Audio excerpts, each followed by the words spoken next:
Sorry about the lateness, everybody. Gonna start the show off. There's some things going on. Happy Mother's Day to everybody's mama. Yeah, like this. Like that.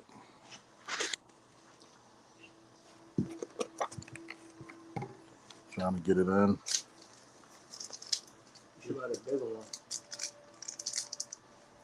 In that box right there.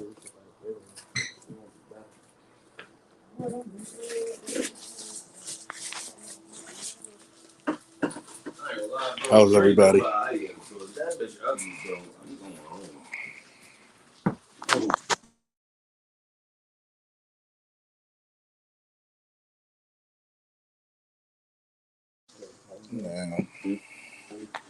Now, I got to talk about this. Thank you for everybody who was checking up on me during my loss of my grandfather. It's during the time of mourning for a lot of family members. So, thank you for everybody who sent messages, emails, phone calls, text messages. Donated. Thank you for your support. Now, I have to say that it's been interesting this whole week for multiple reasons that you start to understand life in a different perspective. You are truth. What's up, brother?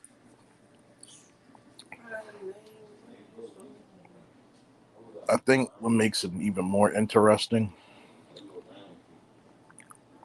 is that when you have a man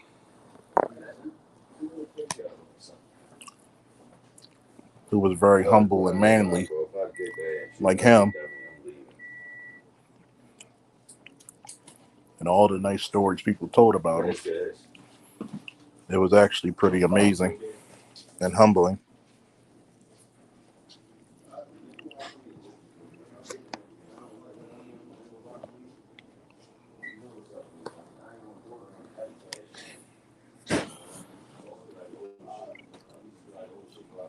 I think that being capable and being useful has went away with the same way as the dodo bird.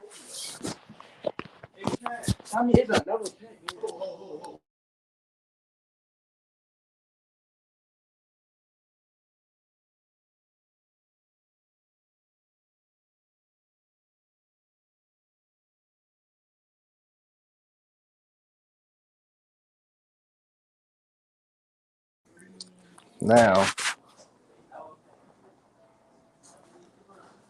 there are a couple of my cousins who I haven't seen in years, if not decades.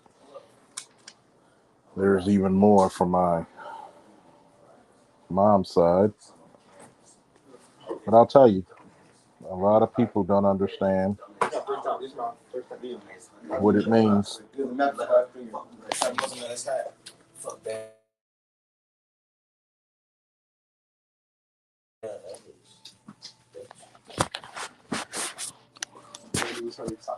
There was many damn things that I've seen that really shook me to my core.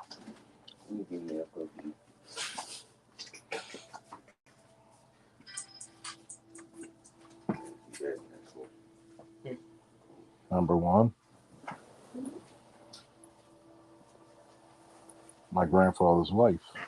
He remarried after my divorcing my grandmother.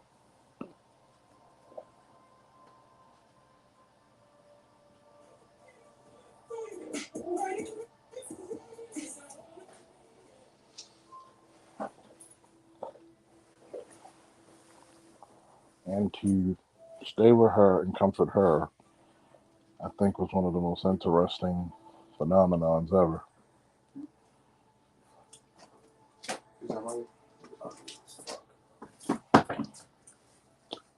And the reason why I say that was because she truly loved that man. A man who had an eighth grade education and became a master mechanic and finished up education and schooling.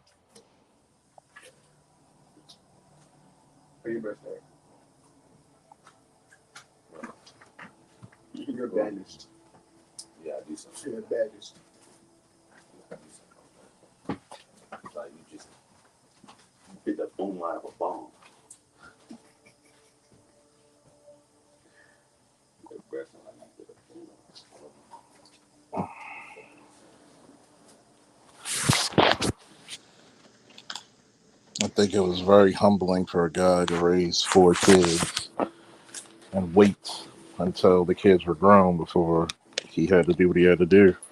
He had to leave a bad situation. I think it's very humbling when my parents divorced that he took my mother, my brother, and myself in.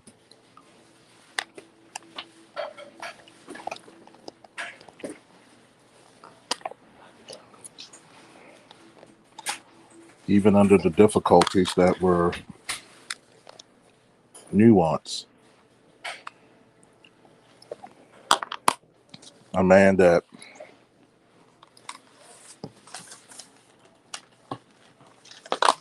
never had anything foul to say about my father. And he and my father had great respect and acknowledgement towards each other. I think that was humbling. My father said, I quote, out of everybody, I didn't really care for your mom's relatives, but I love that man. I miss him already. Mm. Men like that, we don't really build anymore. Men like that, we don't have in droves. Men like that are so rare that we literally call them superheroes.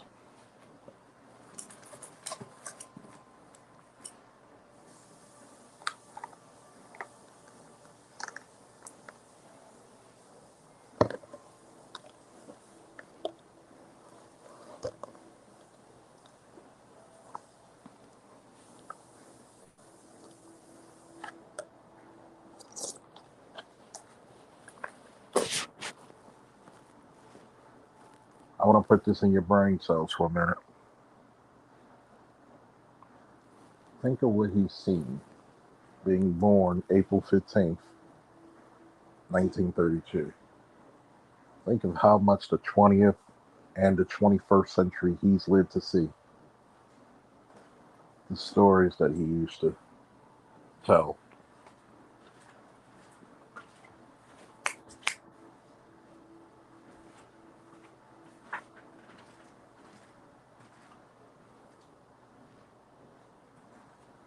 I really want you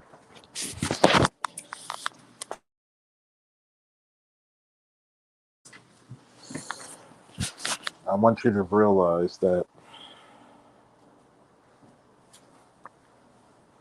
there's a lot of stories of great black men that are never told because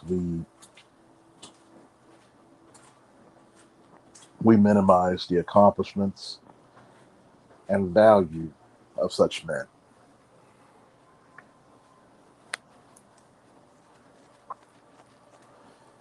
It saddens me to this day that there's a lot of friends of mine, subscribers, colleagues, associates who told me, you know, I've never met my grandfather for various reasons, probably passing, or in some cases, nobody knew. I had the distinct pleasure of knowing mine for 42 years,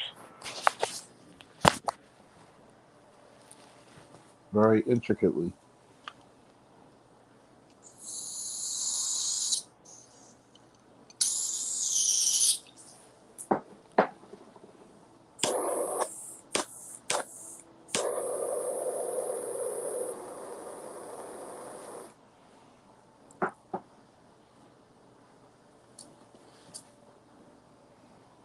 think that was a blessing and a gift that none could ever replace.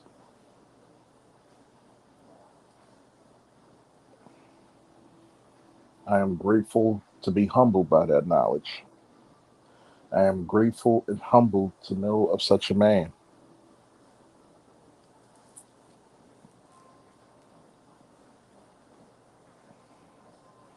It may not have dawned to you,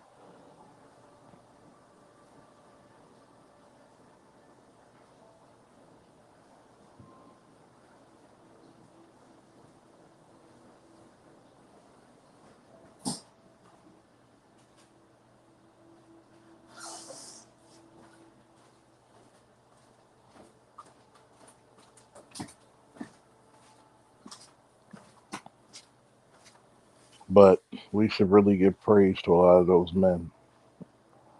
And I like to quote the great American general, General George S. Patton. It is foolish and wrong to mourn the men who died. Rather, we should thank God that such men lived. I do thank God that these men lived and served.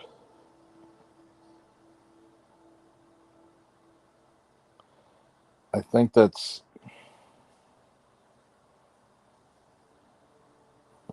I think that's one of the things that we as people, human beings,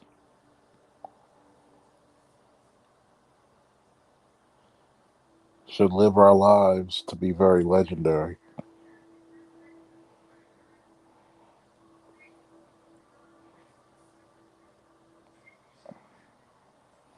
We should live our lives to be very useful, helpful, inventive.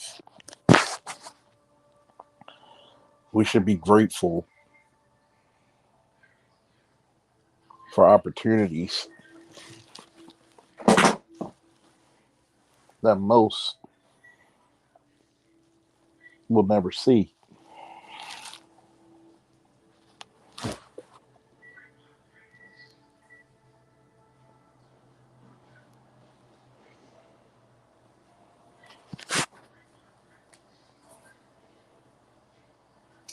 People don't know the cultural history that someone who lived to be almost 100 years old can bestow.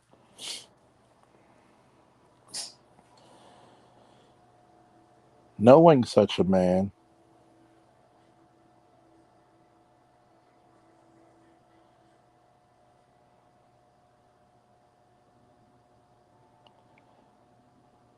knowing such a man puts you in a very big perspective.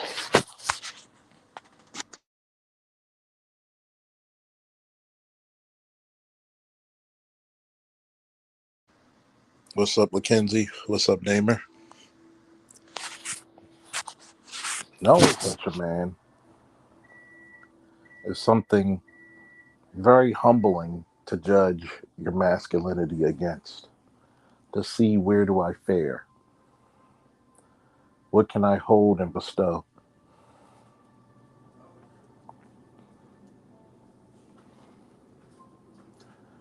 I don't think that a lot of people have put that in perspective. Who do you judge your masculinity against? Who's the standard bearer?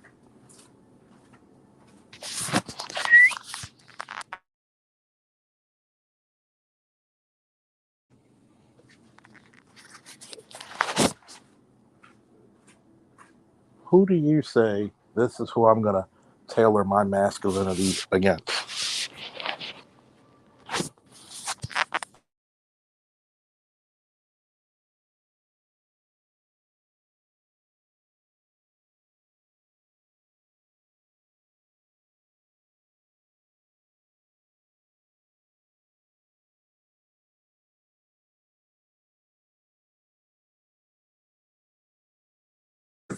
Give me 1 second, folks. Got to talk to my peoples real quick.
Greetings, and I'm back. Woo! Great conversation. But yeah, like I left off. Who do you judge your masculinity against? Who's the standard bearer? Turn that speaker up a little bit. Turn it all the way up. Nice. And I really felt that the three top men I judge my masculinity and hold it against: one, my father, Charles Sr., two, my grandfather, three, my wrestling coach. Thank you, Corey. And what's really disturbing is nowadays people are hell bent on raising their sons without masculine influence, but still want to hold their sons to such levels of accountability.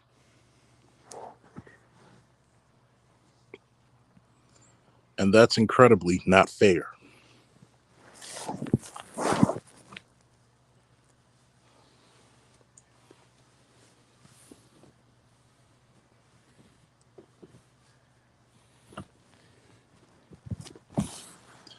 Incredibly sad.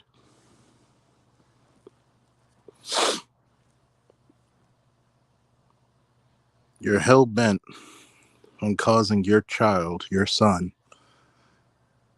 your grandsons to be indoctrinated and feminated. In my family, that was not going to be the case.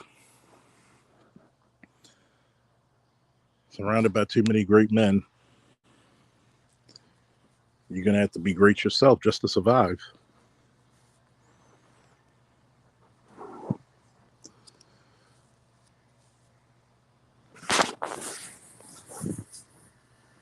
You have to be for the masculine principle in order to benefit from the masculine principle. Y'all don't hear me though.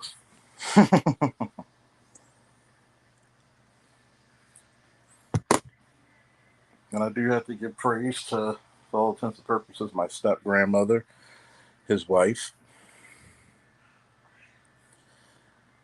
She picked out his favorite cologne for him to put on, his favorite pinstripe navy blue suit, baby blue powder shirt, his favorite tie.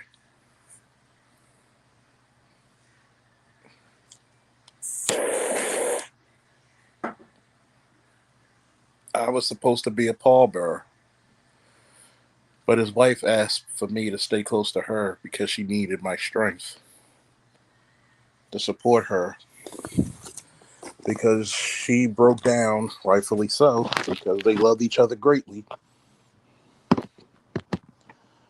when she saw him at the wake.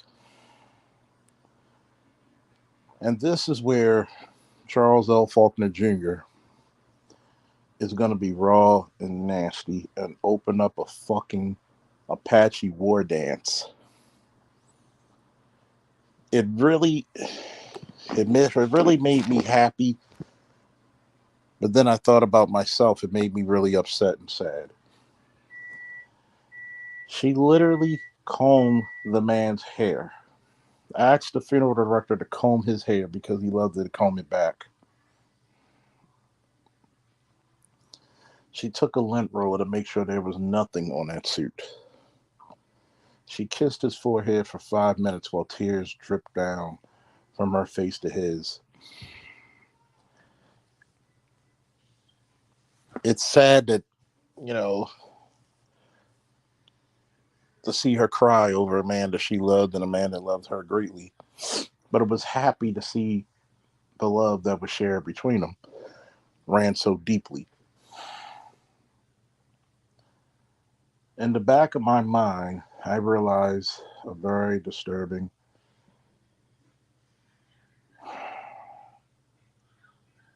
a very disturbing concept.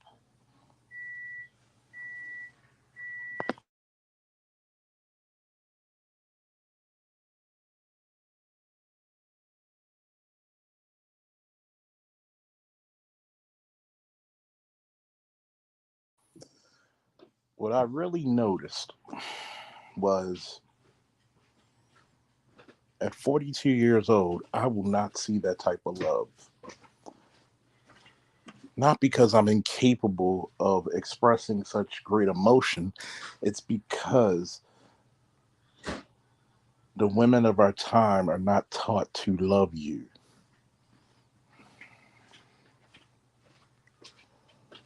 You're not going to have a person. Shout out to Mackenzie for the $2 holla. Oh, I'm not going to find that fucking type of love because they don't build wives anymore. I'm not going to find, thank you, LAPD SWAT, of Holiday 007. Woo.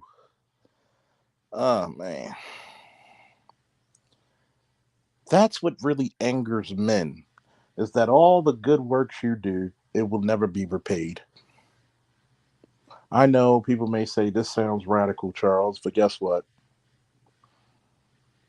I promised you when time goes past this week, when I get back home and I'm comfortable, I'm going to fucking have an Apache war dance.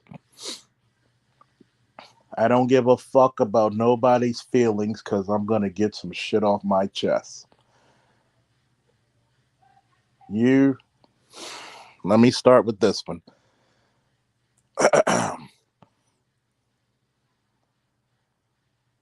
Creator, ancestors, universe, forgive me because I'm about to sin.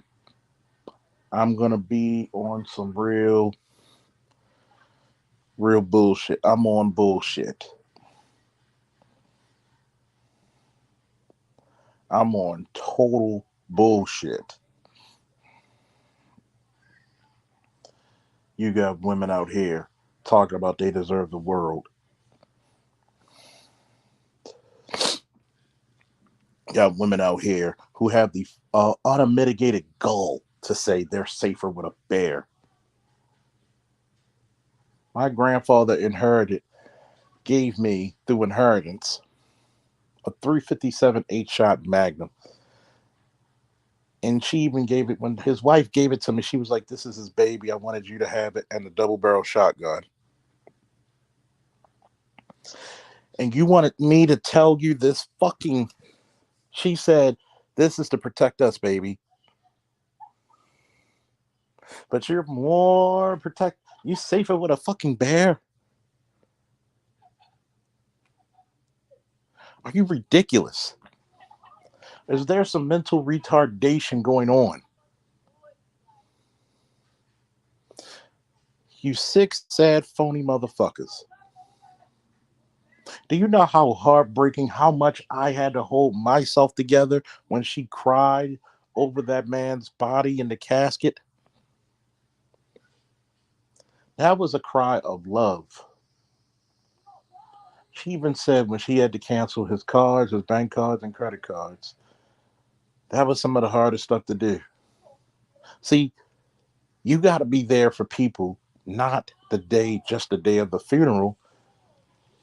How about showing them love the day after the funeral? How about a week later, a month later? Do you even call the motherfuckers?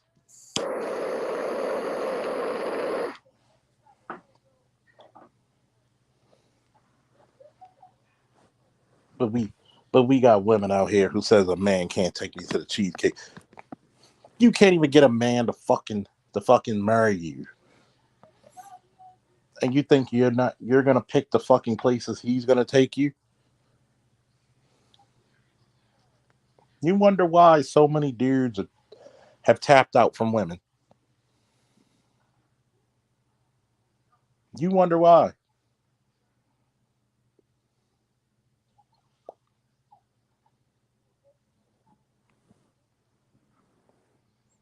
You wonder why.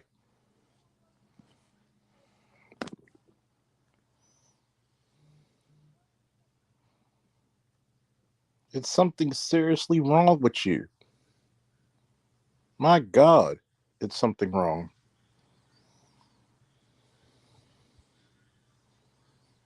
Shout out to Mackenzie again.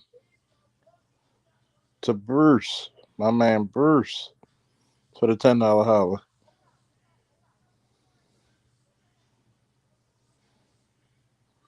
Let me explain this to a lot of people, man. I felt so much anguish, and don't worry, folks, we're gonna open up this panel. I felt the love between them, even when when my father grandfather was living. So much so that I had to imagine,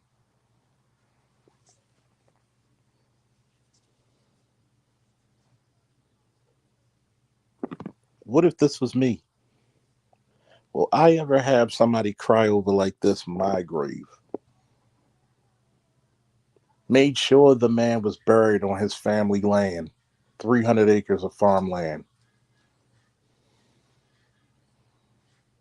Made sure this man's going to get his tombstone with his face on it.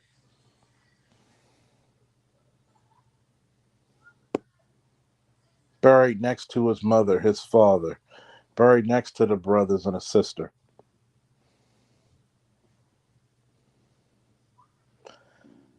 But you are going to have these women out here talk about they can't find good men. No, you don't want good men. You're not deserving of good men. You fucking Jezebels.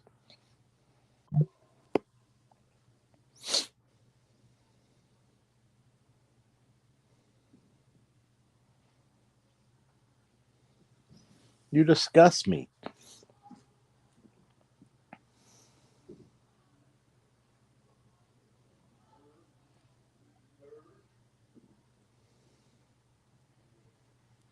You have the audacity to say men aren't providing, men aren't doing this. Let's tell the fucking truth and shame the devil. What have you done to deserve any man's attention, resources, protection, or respect?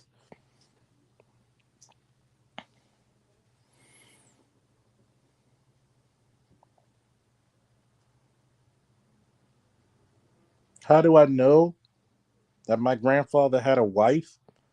When we stayed there for almost a week, guess what? She woke us up just to let her know that 10 minutes breakfast will be ready. Wow. Wow. Wow. When's the last time somebody started cooking breakfast without you asking or ordering?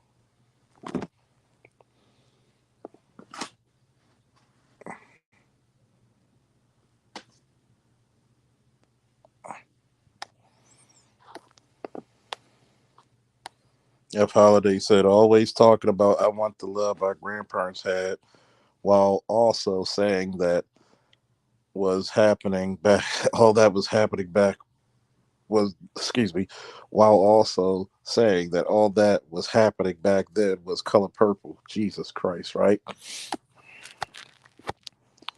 Namer said, once again, my deepest condolences on your grandfather's passing. May he rest in peace and be welcomed home by those before him. Thank you. Oh, trust me, open that link. I'm with you on this topic. Oh, trust me, we're going to get there. We're going to get there. So, I've had a small hiatus. I might have done a small show. Really wasn't into the YouTube streets as heavily as usual for obvious reasons. What's up, Black? Angry Black Man? And I had to say, to love a man so much that even in his casket, you want him to look a certain way. You knew how he combed his hair. You knew how he liked his suits. And I was with her during not only the wake, but also the funeral, helping her walk. Because she said, I don't know if I could make it on my own. Before they put the casket down, I put one of my white gold chains around his wrist. Granddaddy, you always stylish. Even when we bury you, you're gonna style even harder.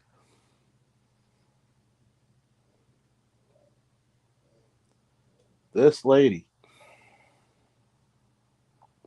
cared so deeply for him that there's stuff that she's still doing to this day after his passing just to hold up his name.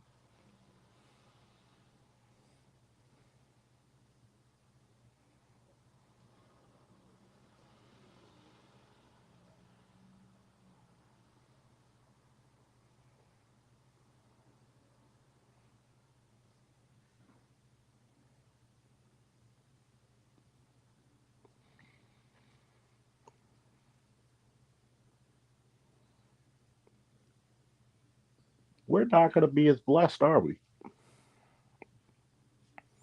The best we're going to do is a bunch of fucking Jezebels.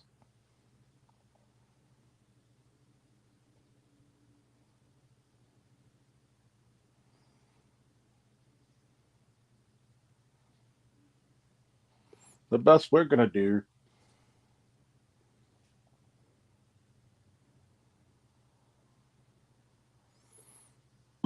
is get some people who said we're not even worthy of their existence. People who accuse us of harming them.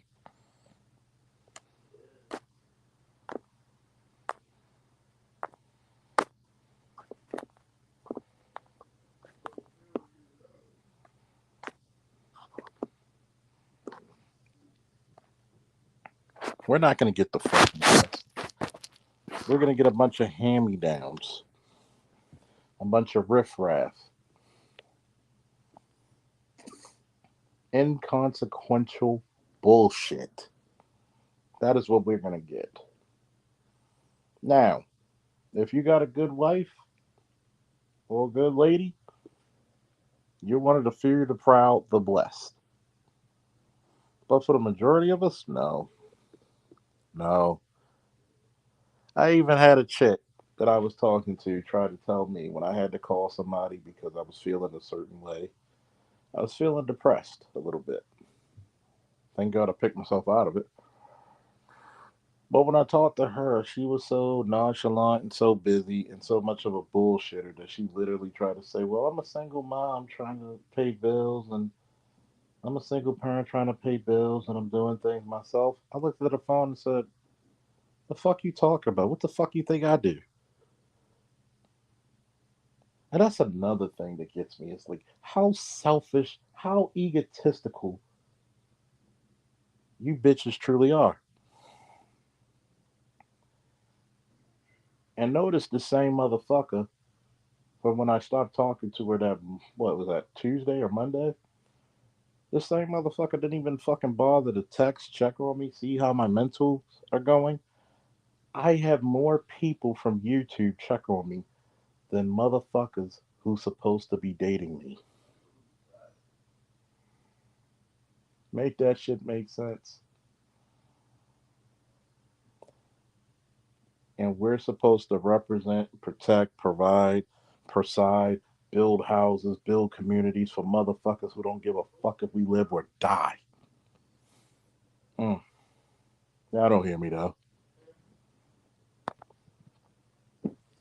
We're supposed to do all this man shit for a bunch of people that don't give a fuck about us.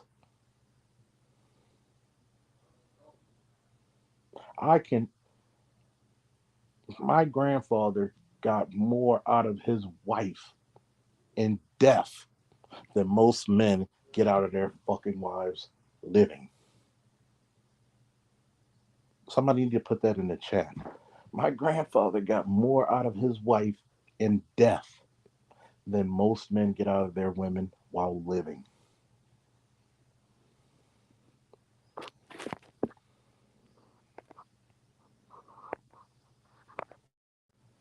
You think that I'm not gonna open up a fucking jihad right now? A fucking warpath?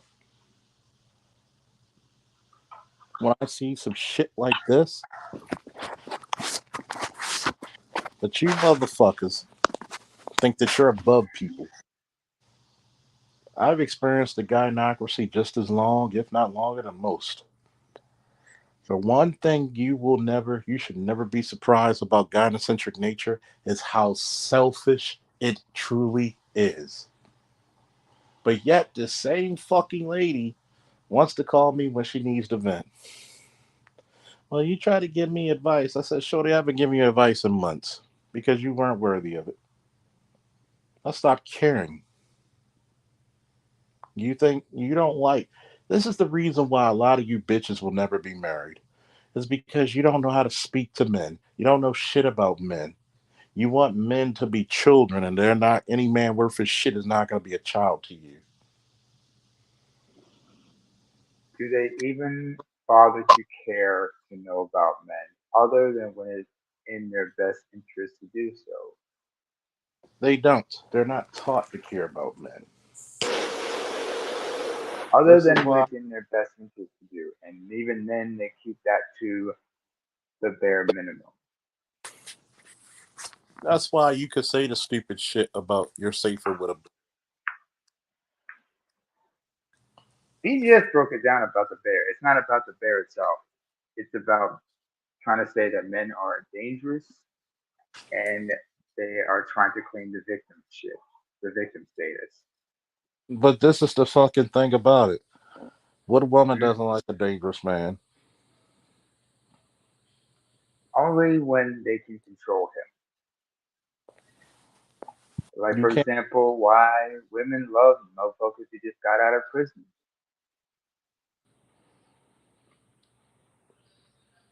Oh, I want a man who can take care of this. See, let's be simple. A man should be a man should be kind of a marauder, but in a good way. You explain.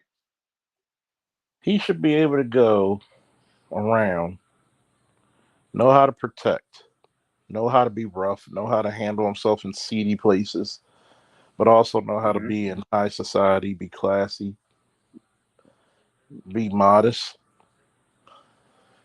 He should know how to turn that fucking balance on and off if need be. A man does not. Multifaceted, multidimensional. Yes, yes, yes. A man should know when to be dangerous in the drop of a dime and when not to be. He should know how to gracefully laugh off poking jokes, and he should know when to stand up for himself. Absolutely. But they want you to be a pussy bear to them and never check them,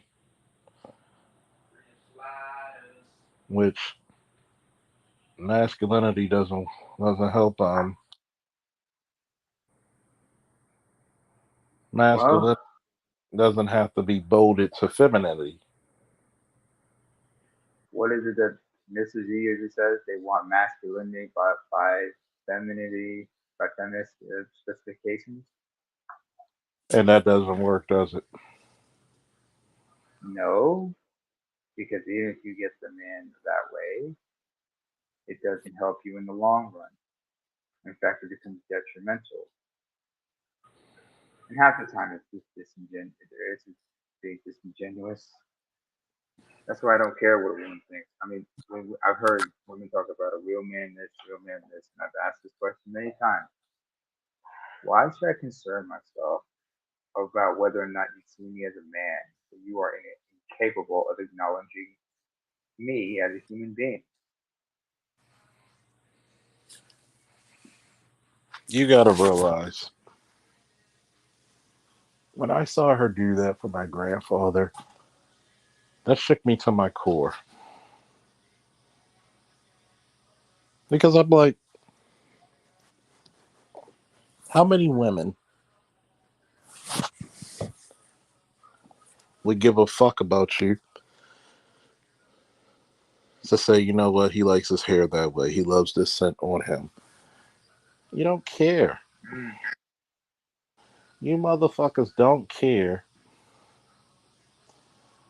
You motherfuckers want everything to come to you and you only.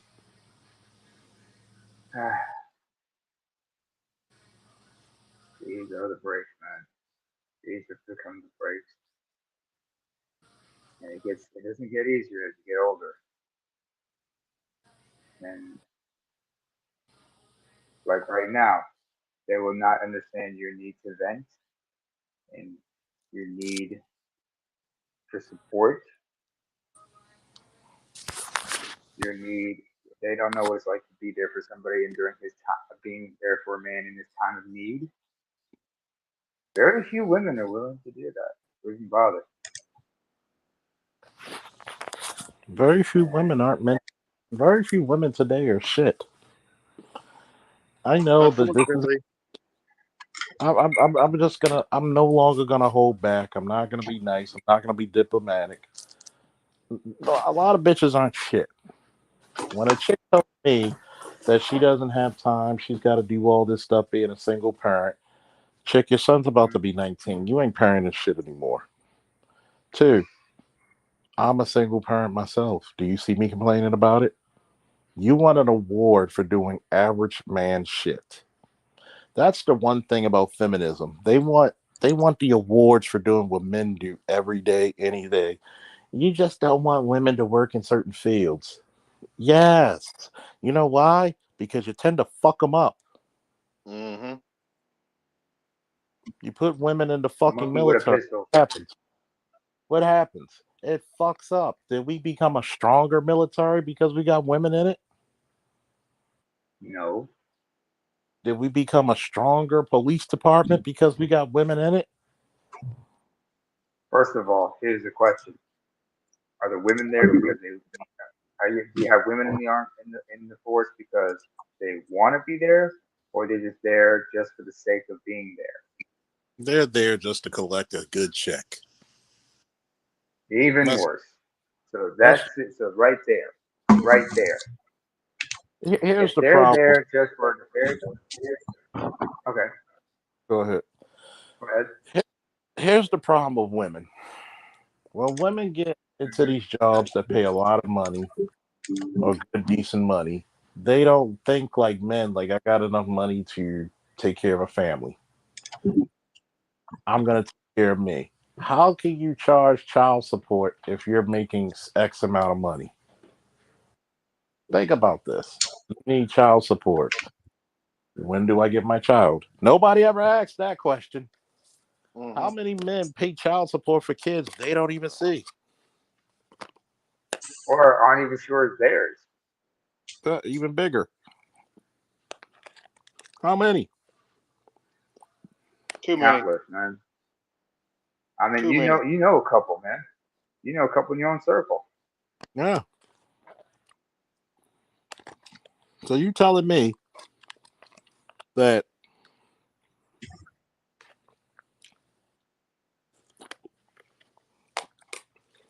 we should actually trust motherfuckers who want? Bishop Bullwinkle, Hell no. To the no, no, no. hell to the nah. Shit. Telling me that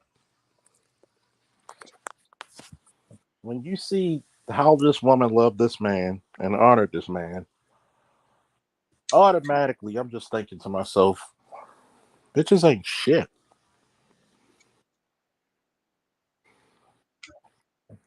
They truly aren't.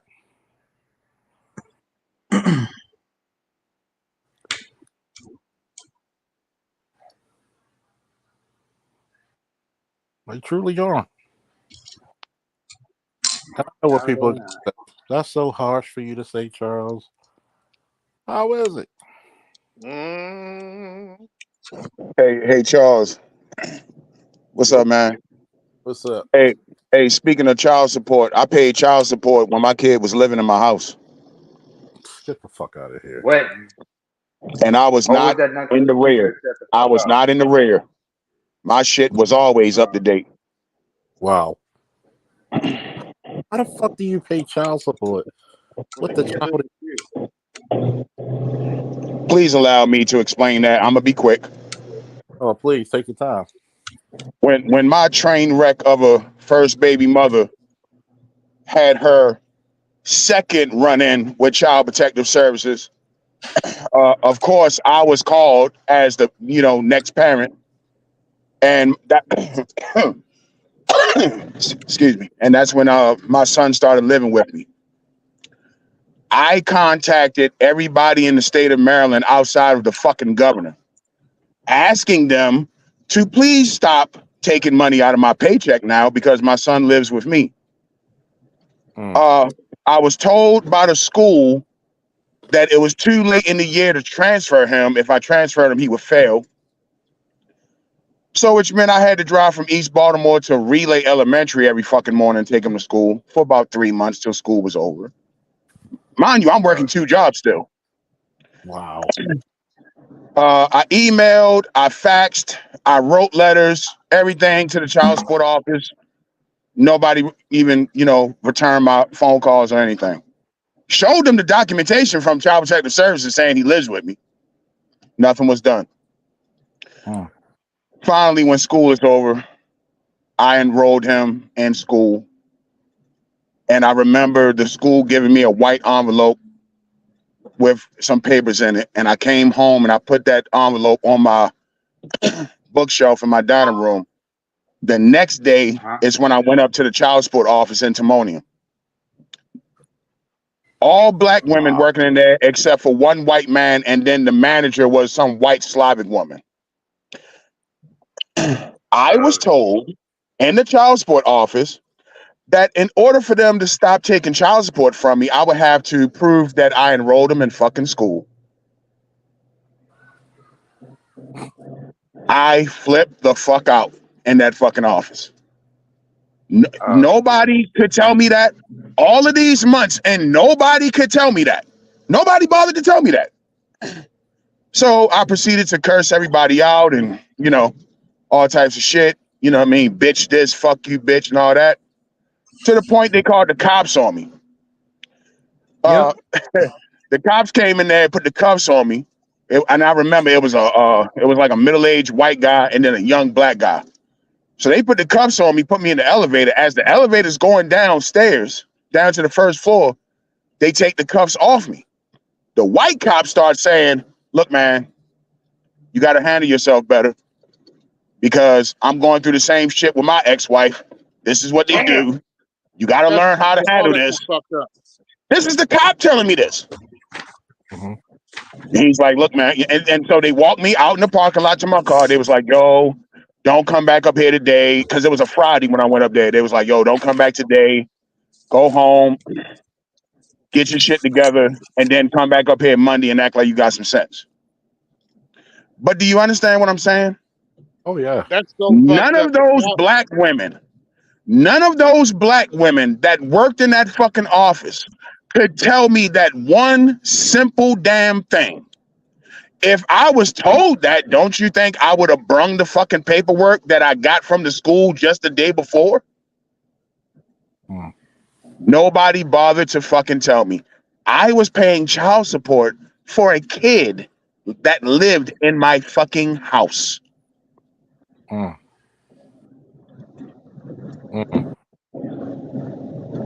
So, can y'all hear me? Yeah, we hear you. Yeah. Hey, what's going on, people? I'm going to talk a little bit more in this stream because I got a little bit more time before I actually got to go to sleep. This is the thing. All right, I'm going to talk from the aspects of my job, but I can't really say it online what it is. Charles knows what it is. Yeah. This is basically, even though it's been stated that the war is over, there's still skirmishes going on, and this is just a different type of warfare in order to maintain the power and the privilege in which they have. I'm from Maryland too. I'm from PG County, and I've seen the same type of bullshit when it comes to walking into a certain building, and I see someone that looks like me, regardless if we're not from the same spot, and they smile at someone that looks different than me. But as soon as I walk in, they're looking like I'm about to do something. So I walk up, and then, we start talking, and then they have to try to disarm me. And then think about it. What's the best way to disarm a black man? I'll tell you. Keep telling him he needs to smile so he can be approachable. So basically disarming me and as well as labeling me as an angry black man before I can even get into the conversation. And that's how they set or preference the situation so that you can get like extremely angry and is exactly where they want you to be at. They want you to be in your emotions. They want you to be angry and stuff like that. And the other thing too is that I had to deal with a housing issue down in South Carolina, and it was the same type of bullshit. Basically, erroneous charges, and I'm like, "Why are you charging me this?" Oh, well, you agreed to that. It's like, no, I didn't. I make 3 times the rent, so why will I agree to give you extra money? Well, we have you where you digitally signed it. Like, no, you don't. It's like you told me to fill out the application, and in that application, all you did was just take a digital signature and then you posted it to a lease, and then you started adding stuff later on. So the more I kept repeating myself, like without me like getting irate or anything like that, which is what they were trying to do to me, they started getting angry because the situation was not like really going in the direction that they want to influence it, just so that they can gain some form of mental, social, or whatever type of control. Because you got to understand exactly how these people operate, and every time you meet up with them, is always going to be some form of conflict.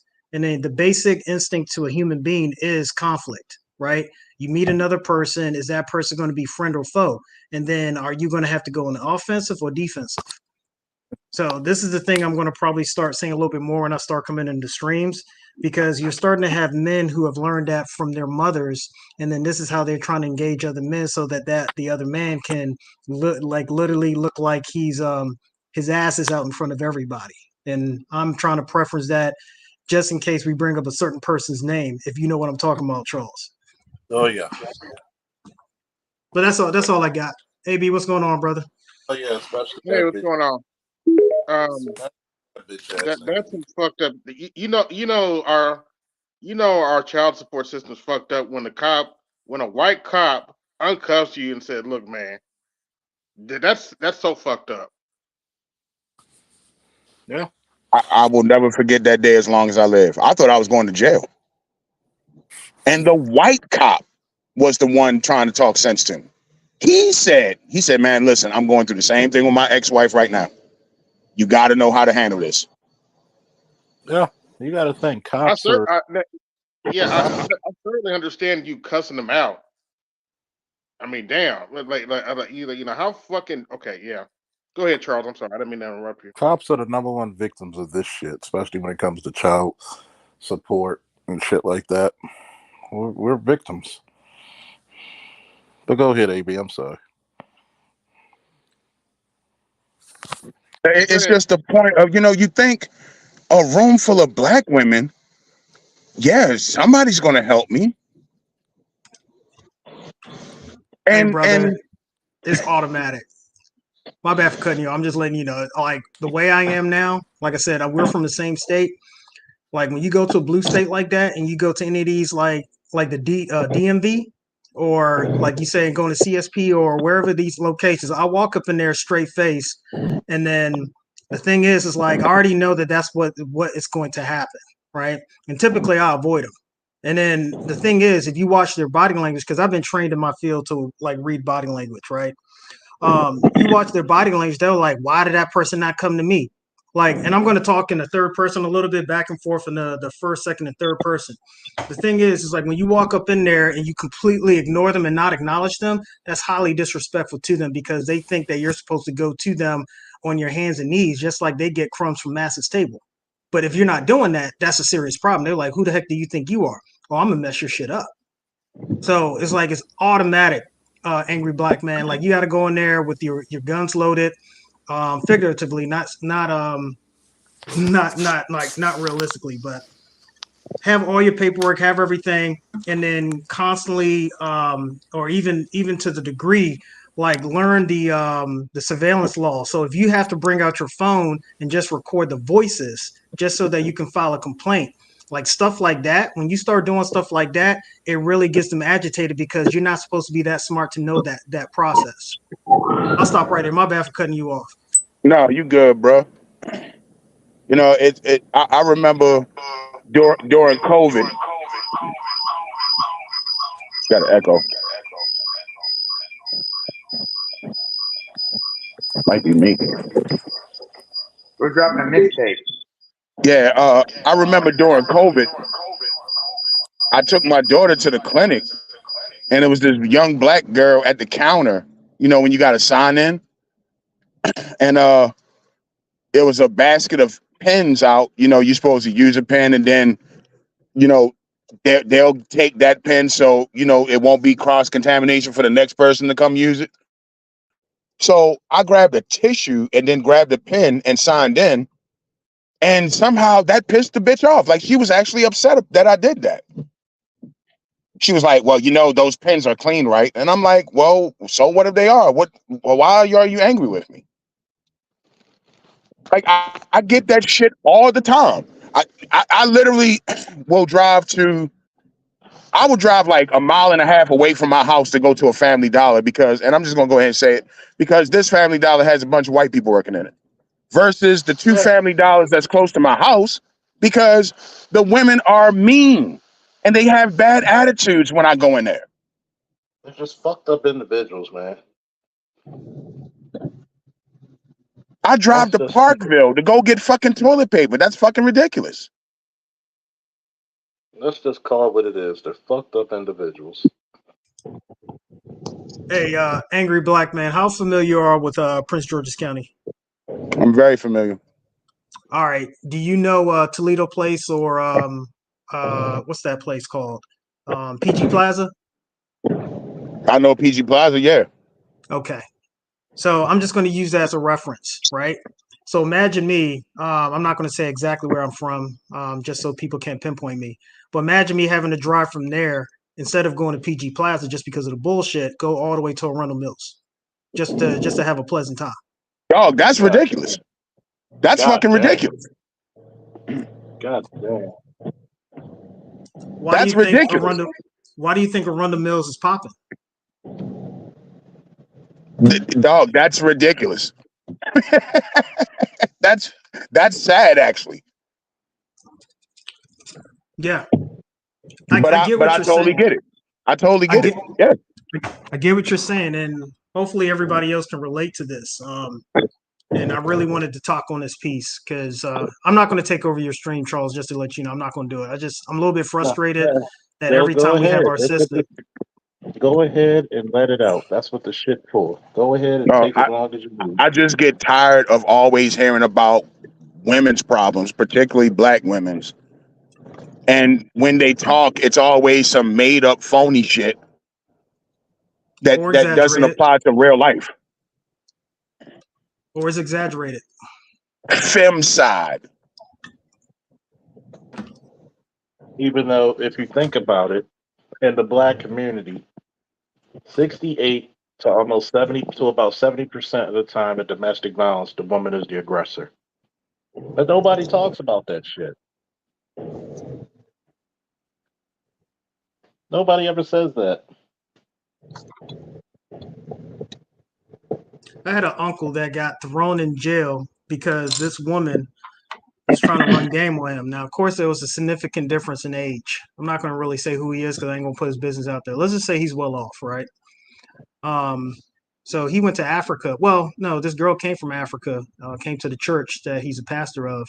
And I can't talk too much about this because I'll start pinpointing him. But basically, had the intentions to like once she saw that he was interested in her, was going to run the game. Like this is African people, right? And the sad thing is, I think they were married for like over roughly about 15 years, had 3 kids, 3 girls. And then she decided to want to pull her move and then basically said that he assaulted her. Basically, she pushed him. He walked out the house. It's like I'm going to take a walk out the house because like I don't fight my wife. I don't fight my family members. I don't fight people. So she decided to hurt herself, markings, and called police. So this man came back and then was like, "What the heck happened?" And she was chilling, not knowing that she was waiting for the cops to pull up. The cops pulled up. Was like, "Hey, we got a disturbance call. Blah blah blah blah blah." And then they were like, "Oh well, we're cool. Nothing's going on." So they left out. Then they came back and then cuffed him up and then had him in the house. I mean, had him in the jail over the weekend because it was a Friday night. And then she filed a restraining order on top of that because of the markings that she had. So this man couldn't even go back to his house, a house that he built in Potomac, Maryland. So think about how much that house cost that he built from scratch. And it just goes to show the level of fucking ungratefulness from so many black women, because uh, I need people to be able to appreciate what it takes to make it to Potomac, Maryland.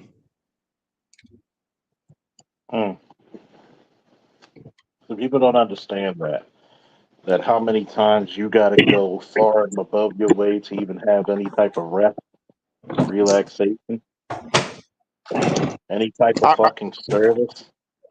I, But I heard then, a black guy. Oh, I'm sorry. Go ahead, Charles. but then, when I'm witnessing what a woman does for a man in his casket, I can't do when I'm above 6 feet above ground. It's baffling to me. Go ahead, Angry. I heard a black guy say one time, when you're a black man and you come from meager means, you come from lower income, and you make it to middle class, that's a miracle. And I never thought of it that way. So here's this black man made it all the way to fucking Potomac, Maryland.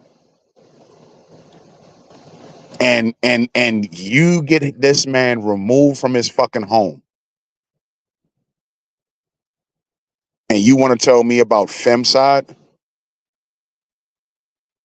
and how black women got it hard and what's so wrong with the world, and we black women, we suffer from colorism, and it's patriarchy and it's misogyny and it's toxic masculinity and it's black men and it's white supremacy. I just get fucking tired of it. You bitches you've had it on easy mode for the past half a century. Food stamps, welfare. I used to work with this guy, and I went to his house one time for a cookout. He lived out there in the suburbs, and his next door neighbor was on Section 8. Of course, single black woman who got mad at him one day because he told her to have her kids stop leaving their bicycles and shit in his driveway in front of his cars. He said he got tired of coming out every morning on his way to work moving their shit. So this bitch gets mad and then calls up a brother of hers. Now, luckily, the brother knows his sister is full of shit, and he just talked to my coworker and said, "Hey, man, she said you said I just want to know what happened, man. He didn't come with the bullshit." But again, the level of fucking entitlement from a lot of these black women. Here you are, welfare, living in the fucking suburbs, and you get an attitude with another black man simply because he said, "Hey, get your kids shit from my driveway."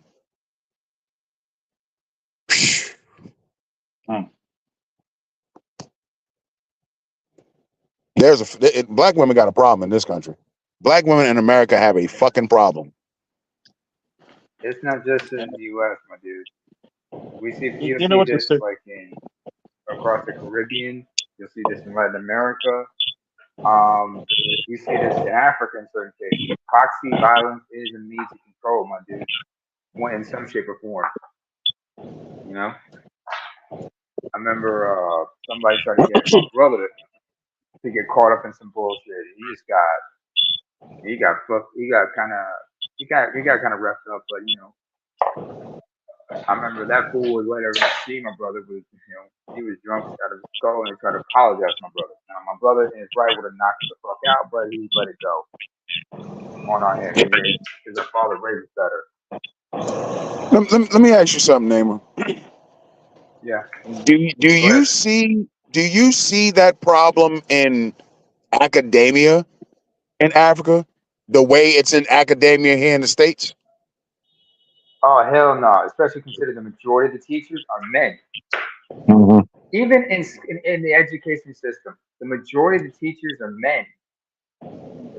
So you ain't gonna care some kind of bullshit like that. They don't have the feminism like you have because hold on. Let me just change my avatar. Let me show you what I'm talking about. Hold on. Let me edit my avatar. There you go. All right, you see my avatar, ABM? Yeah. All right, Charles. Can you blow it up for me? Can you blow it? Come on, thank you. Okay, now you look at the picture. It's two people right there. This is back in the 1980s, and they got Kalashnikovs on their shoulders. The person on the right, that's a man. The person on the left, that's a woman. That's my parents' generation. These are boomers. So when they talk about women's equality and everything, they do talk about women's equality. They don't fuck around with that shit. And women are have understand equal rights, equal less in this fucking society we in. So is there a problem about women being underrepresented in certain things? No, because they understand women are going to naturally be drawn to certain roles here and there. But and in some certain situations, you're going to see men drawn to. It is what the fuck it is. Nobody tripping, nobody bugging, but the kind of bullshit ass violence you guys are talking about, we don't see it like that. I mean, the women are on their bullshit, yes, but not like the same shit y'all are dealing with. But proxy violence can happen from time to time, depending if the person's ratchet as hell. To what extent it varies from degree to degree. You know what I'm Yeah. saying? Charles, you can take me down now. And that's what American black women don't understand. That's what I keep telling them. When they over exaggerate patriarchy and shit, I tell them, you bitches don't know the meaning of patriarchy. Have you Certain ever had a cultures, women, they've never had it. And if you're a Generation Z, you were born in 2002 and shit, you've never seen patriarchy. There's certain cultures in this world, women don't count for shit. You're just here to push babies out. That's it. Like, I was watching this Not only documentary that. about the Saudis. I was Brendan, watching this documentary about the Saudis, and they was talking about how, they was talking about the bloodline and the sons and all this shit.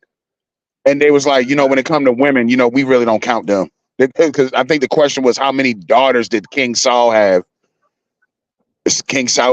And he was like, well, nobody really knows because, in our culture, we don't really count the girls. No. And not only Like, that, man, that's they fucking often marry their patriarchy, cousins. man. Then they marry their cousins. You understand that? Keep it in the family. But I mean, parts of Africa, there are battles that women are dealing with. There are things that they've been fighting against. You ever heard of a documentary called Eve's Apple? Nah. That's about it's set in two places, Gambia and Kenya. Women in those two places are trying to raise awareness and trying to stamp out the practice of FGM, female circumcision. Mm-hmm. The first country to outlaw that shit was Burkina Faso under Thomas Sankara, and that was in the early 80s. But you still have that kind of bullshit to deal with. You don't hear black women in the U.S., in Canada, in the Caribbean talking about being subjected to shit like that. Hell, in the Caribbean, they don't even circumcise the boys. In Latin America, they don't circumcise nobody. Dog, Very rare, unless the Jewish. It's night and day.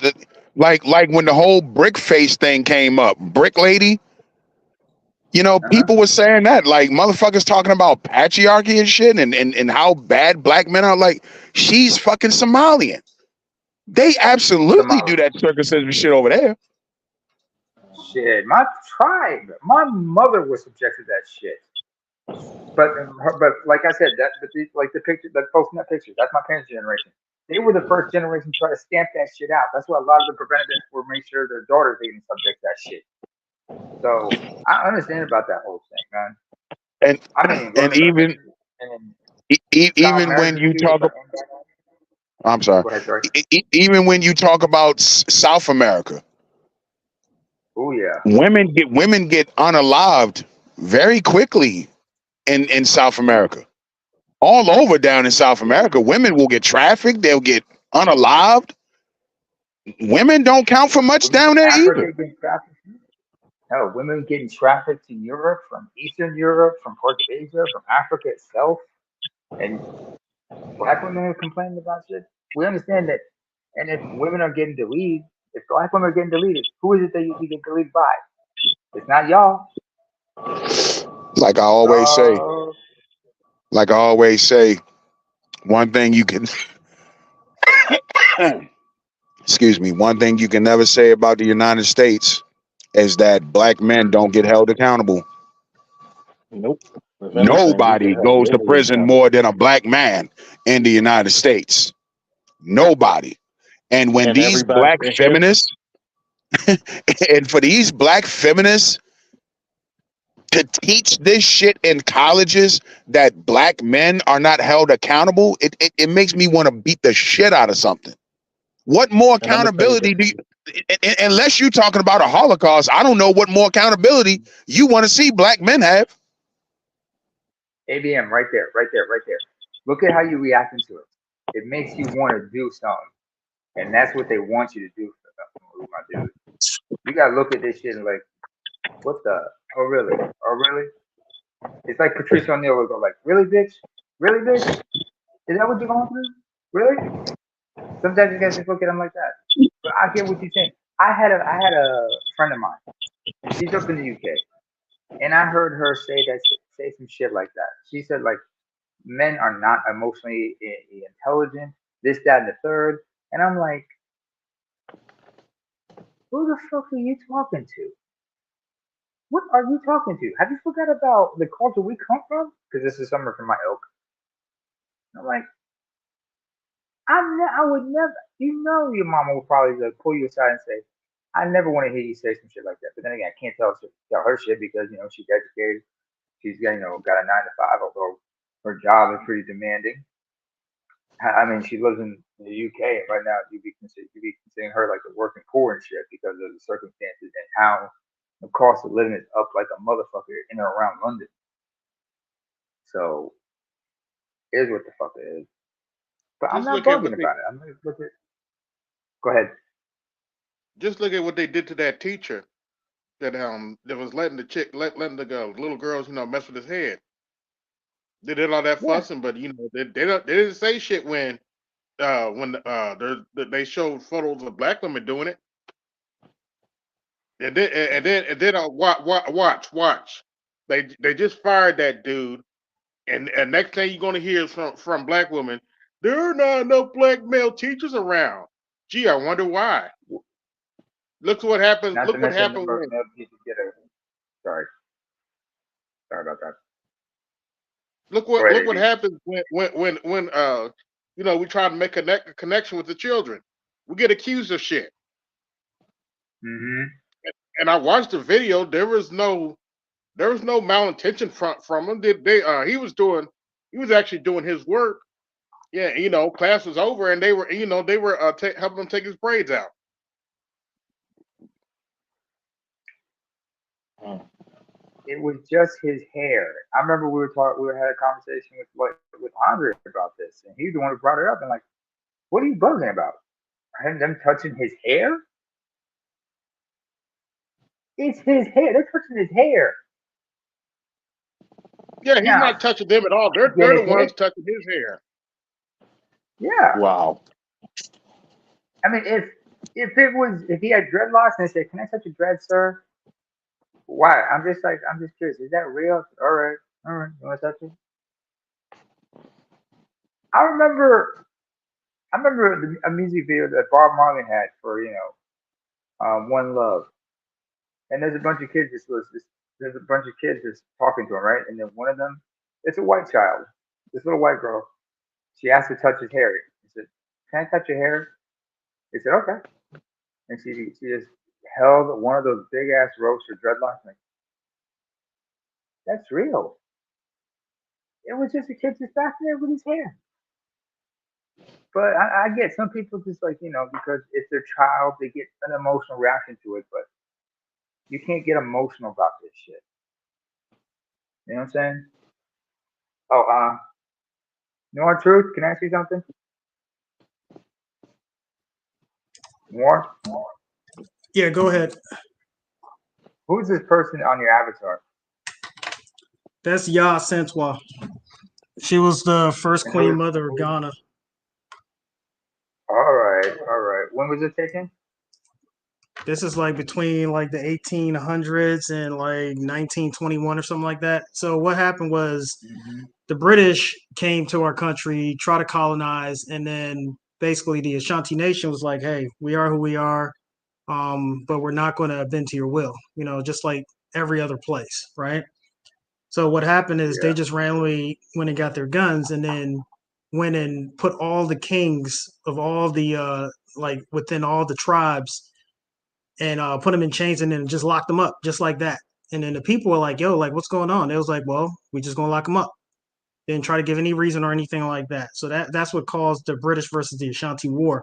And she was the one that went to the people's like, how can you sit here, you scared, when your kings, your actual kings, are being locked up by these people? But they were afraid of the weapons, Mm, guns and stuff like that. But she basically gathered yeah. everybody up, and then they attempted to go and then free the kings. Now, of course, they lost, but still, they still had that pride in which they went and they did that. So this is a woman that actually Uh, went to go and try to free her kings, right, her people's kings, so that they can basically come back to be with their people. Now, the reason why I brought that up is because you brought yours up, and oftentimes what people like misunderstand in terms of like black women or African women, like this woman right here, who's an inspiration to a lot of these individuals that want to say, "Oh, we're independent, we're strong." They want to bring up Yah Sentwell and all that. I was like, but do you understand exactly what she was doing? Y'all hate men. She did not. yeah.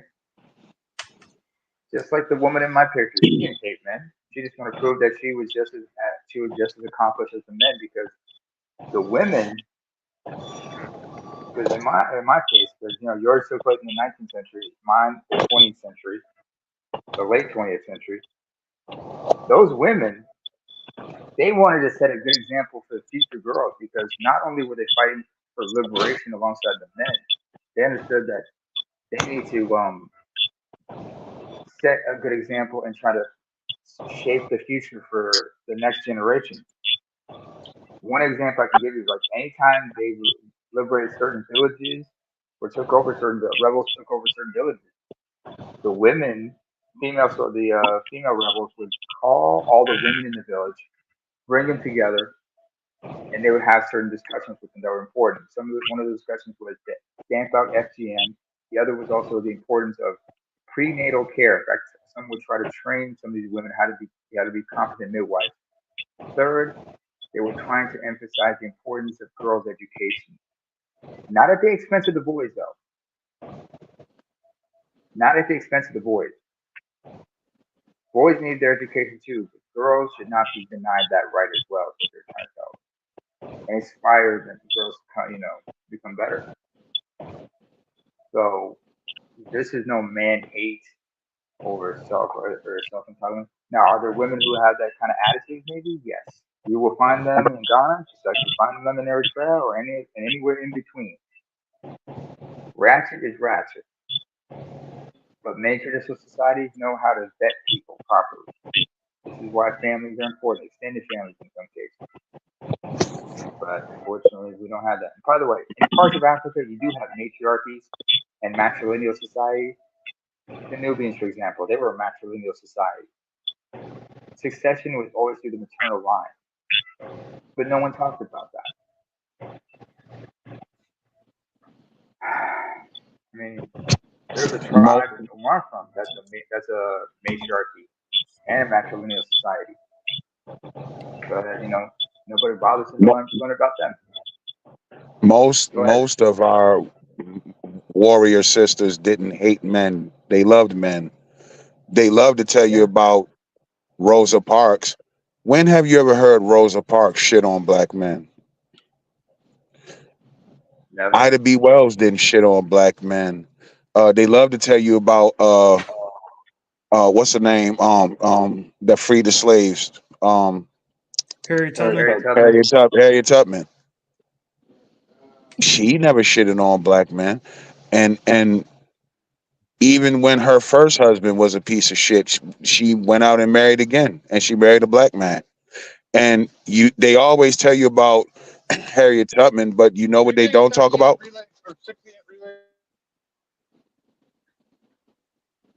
Oh, ABM? Hold on, you got You muted yourself, dude. Yeah, I'm back. you Yeah. muted yourself. What was I saying? They talk about Harriet Tubman, but they never tell you about that black man on the other side of the Underground Railroad that financed all that shit. That was a black man paying for all that shit out of his own pocket. How else did she travel to plantation to plantation? Exactly. They never tell you about that. This Never. hatred of black men is some new shit that came in the late 20th century, and now it's very prevalent in the 21st century. Bell hooks and all these motherfuckers, Yeah. and black women It's buy into it. amazing. And you know what's amazing about Bell Hooks? Wasn't she married to a white guy? Absolutely. Would she ever? Yeah, And she and was married here's to a white man. and here's the crazy thing. I think Bell Hooks had a lot of hatred because physically she was never going to be attractive to black men. I think that's part of it.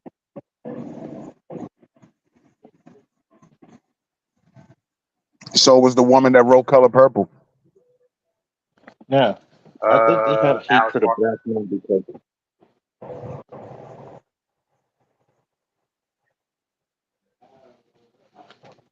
I think sometimes those women have a lot of hatred in their hearts because they're not attractive. Can't tell me anything else.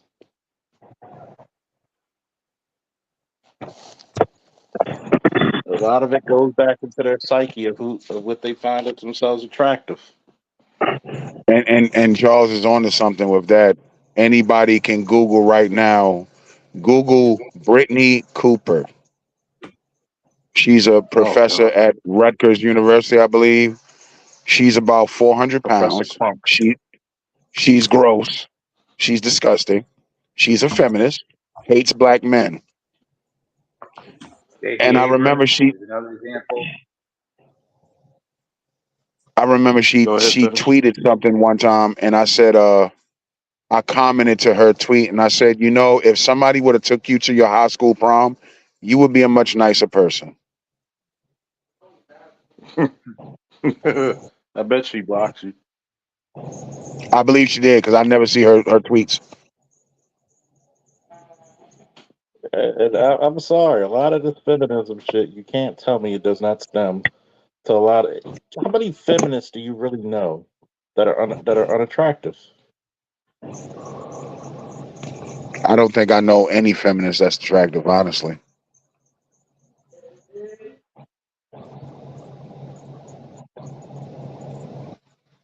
And it's just the basic self hatred that, unfortunately, so many of us black people, particularly the women, still suffer from it. In the 21st century, you shouldn't be wanting to be something that you're not. We should be past this shit. And a lot of black Yeah, women, they just don't feel beautiful because they're black, and they really just want to be something other than black. I mean, we see it all the time. Candace Owens, Good luck and with the that. list goes on. And then look at her kid. Have you seen her kid? No, I've never seen a kid. If I have, I never really paid attention. I don't really pay much attention to her.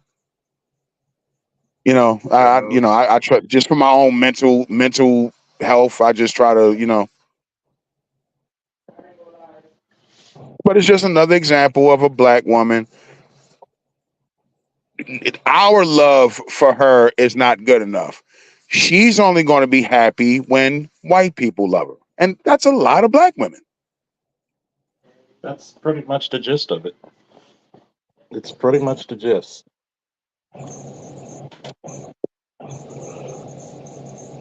And it's sick and sad if you really think about it. Like, no black man is worthy of her respect.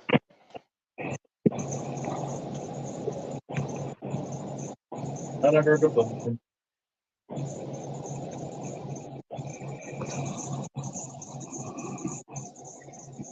None No of one shit. Now is worthy of that we respect. we heard all about the black man and the white woman on NFL draft night. Now we're gonna have to hear it again come NBA draft night. You niggas hate black women. You don't want to be with black women. Well, hey, do you have a bigger problem with the black feminists that hate black men? Do you have a problem with them too? No, right? No,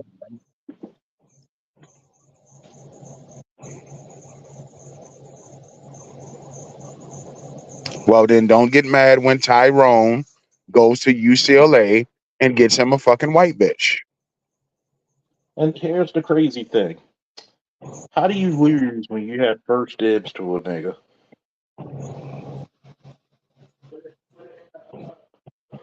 How do you lose? And then they'll say things like, you black men, y'all just want to be white men. That's why y'all get with these white bitches. You want to be in white society. Are you No, fucking kidding me? if you ever notice, black men never had to change who they are to get any woman. I'm sorry. I don't see black men buying blonde wigs. I see black women doing that. No, we don't buy blonde wigs. We don't try to change our eye color. Even if we're in so-called nerdy spaces, we're the ones who make anime and comic books look cool.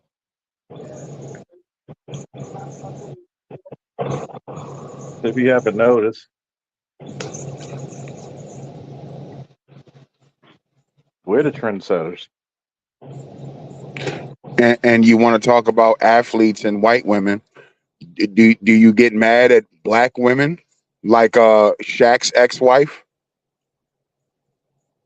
who's currently Exactly. dragging her husband through the mud right now in the media because she's trying to sell her book? What a ungrateful bitch.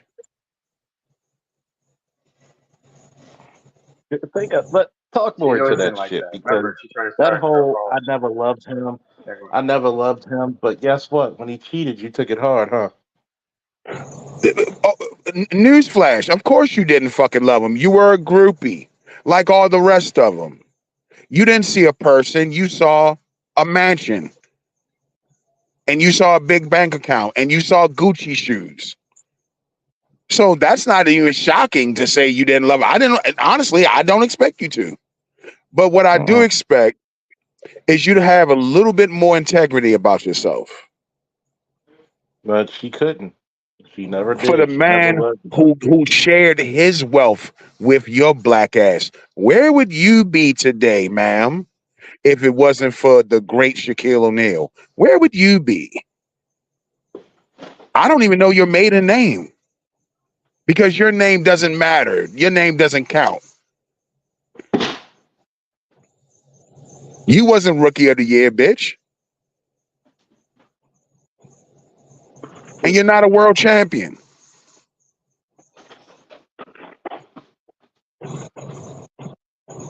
But you know what's the most amazing thing to me? How many of these non-attractive white girls, black girls, Serena Williams included, how many of them marry white dudes who are broken within?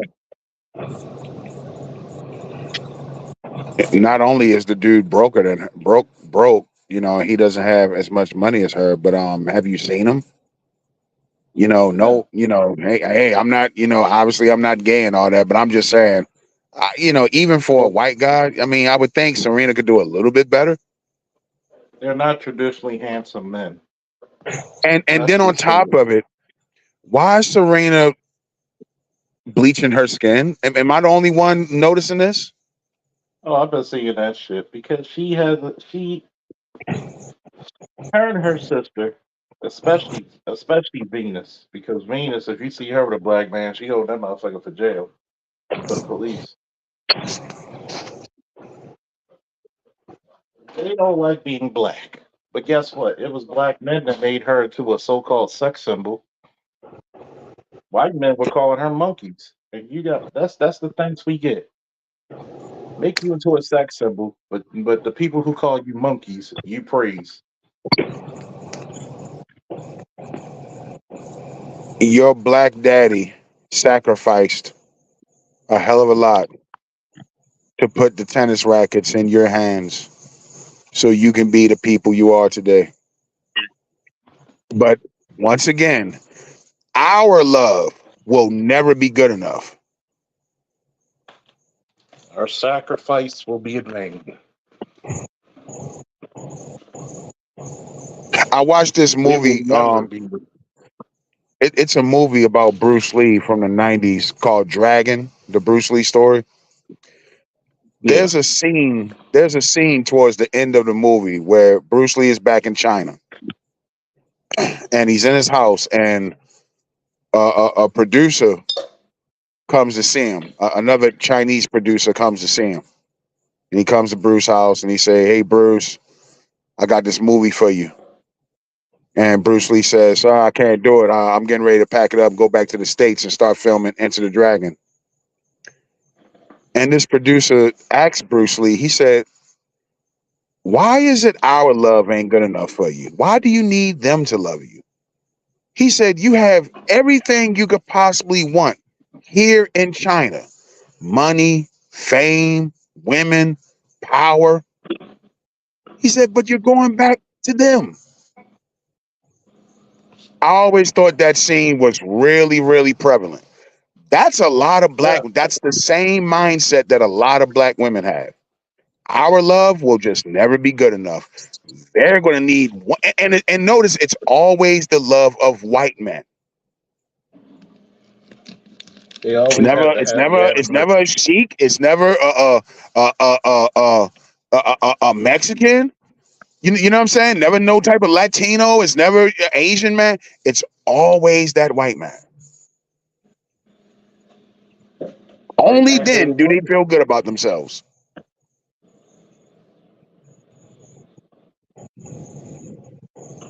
But when the four or Again, there's five that word. first round draft picks in the NFL are on camera with their white girlfriends, the entire black male species has to answer for that. But yet they won't talk about how black women will snuff that dude and call him a brokey while he's shooting in the gym.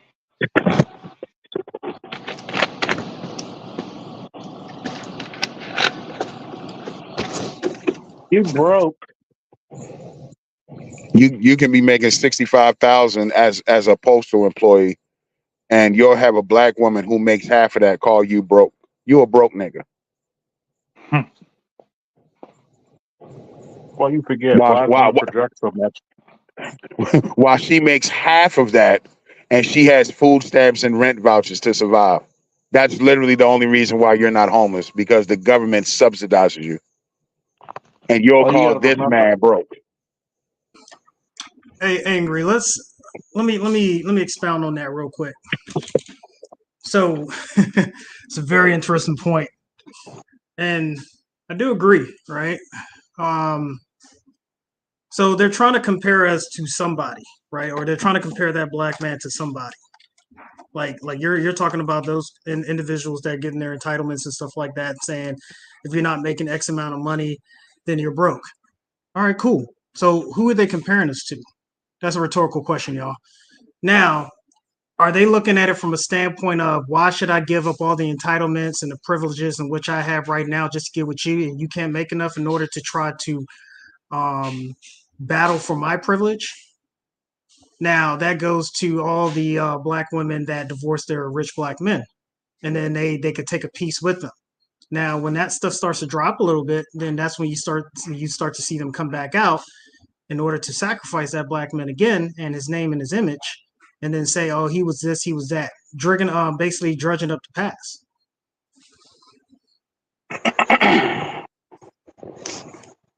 Facts. This is a social warfare, or this is warfare based on the social grounds or battlefield, if you want to call it that. Anytime there's a fight based on who you serve with or anything like that, they have to break it down to military science. And then through that military science, they have to come up with ways, strategies, techniques in order to possibly train up the next. Because in war, there's always going to be some form of casualty. So in that, they have to pass it down. Now, in this is to eviscerate any uprising whatsoever when it comes to black men, right? If a black man has shown himself powerful and strong, which is just a genetic feat in itself, right? Just because our genetic disposition puts us on top, then now they have to drag us down another way. This is the reason why we have to gatekeep through them so they can control that. I'll stop right there.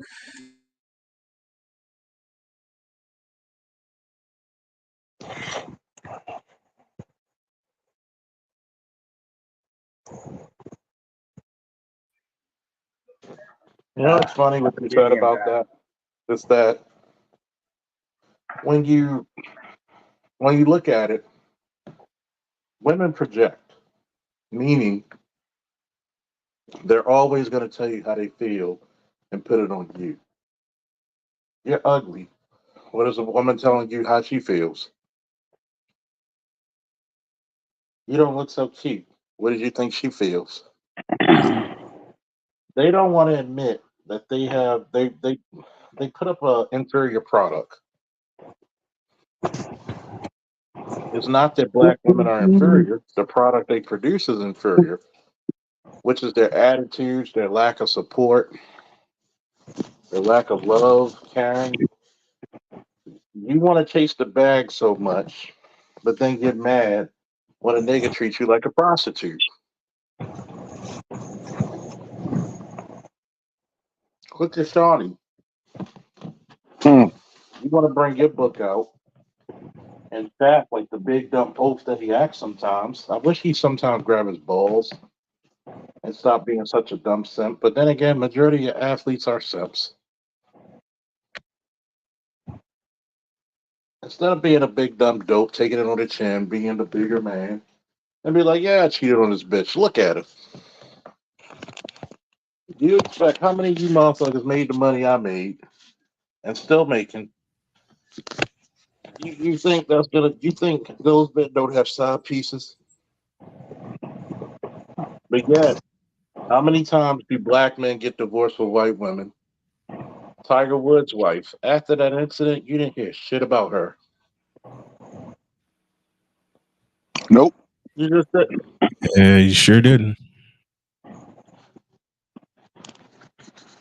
You What didn't up, hear shit Snowman? from her. Sup, Snowman? She got her money Hey, and how's it bounce. going? Hey, Snowman, good show yesterday, the other day Thank with you. VGS. Thank you very much. I appreciate it. And I got my opening call Tuesday for the Fever and Caitlin Clark when they take on Connecticut. Mhm. All right, that's cool.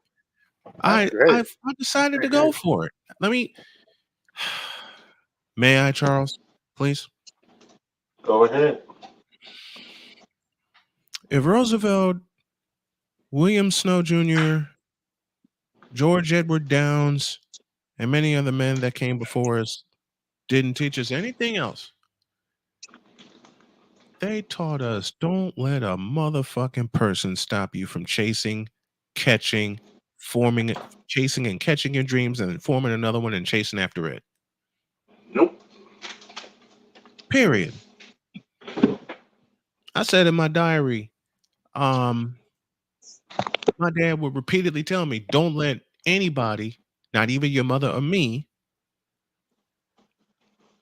tell you can't chase your dreams.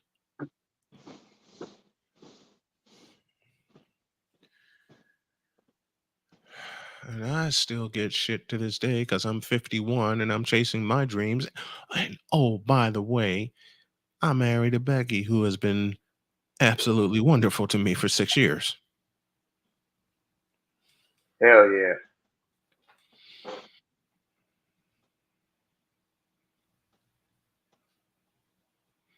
What a lot of people still don't understand is that Jody means everything to me and forever will. You can't knock a man's happiness. Which prompts a question. Charles, I have a question for you. Given what Naima just said, that you can't knock a man's happiness, why do many people try?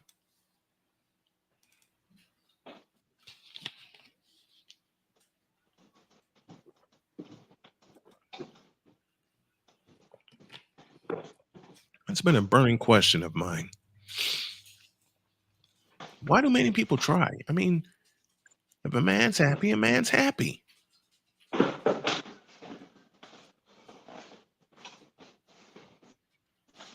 It's always been a hell of a question. I think I may have to make a chapter out of that this week.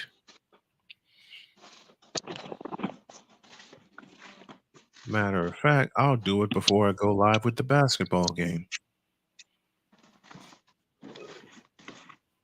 Given the fact that you're not supposed to knock a man's happiness, why do many people try? Because your happiness is expendable.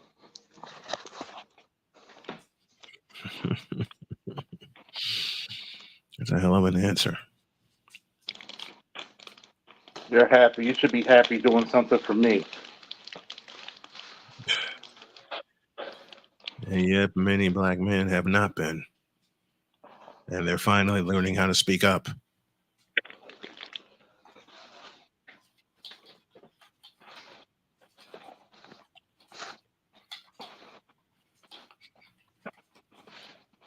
What happens when a black man says fuck it all? That's what the world's afraid of. You just gave me my chapter for tomorrow, Charles. You just gave me my title for tomorrow. And I'm going to do it after I tape my last interview. What happens when a man says fuck it all? What happens when a black man says fuck it all? Because The I'm gonna tell you, simplest when black men stop working, the world stops freezes on turning. his axis. Yep. The world stops turning. It's detrimental. Why do Very you much think they so. got to keep us in a fucking worker class? If they would have left black men alone, because 85% of our inventions were made by black hands, Mm-hmm. would it be 300 to 500 years in the future already? Yeah, we would be. But because you go out of your way to spend more money to keep us down, keep us locked up, keep us incarcerated, keep us fucking disenfranchised, Mm-hmm. look who's coming up on us on the turf. China. Coming up on the turf, nothing. They're here. They're here. Look what happens. Look what happens. Think about it, right? Mm-hmm. And this is a question for everybody in the chat and panel. How many times have you heard black women say, I can't find a good man? Oh my gosh. Mm. I'll throw this at you, Charles. My own mother said it after my dad died. Well, here's the question. Do you hear about how much they invested into a man? No. Unless they're angry at you and you didn't produce what they wanted you to produce, or you didn't turn out the way they wanted you to turn out. Got that talking to several times.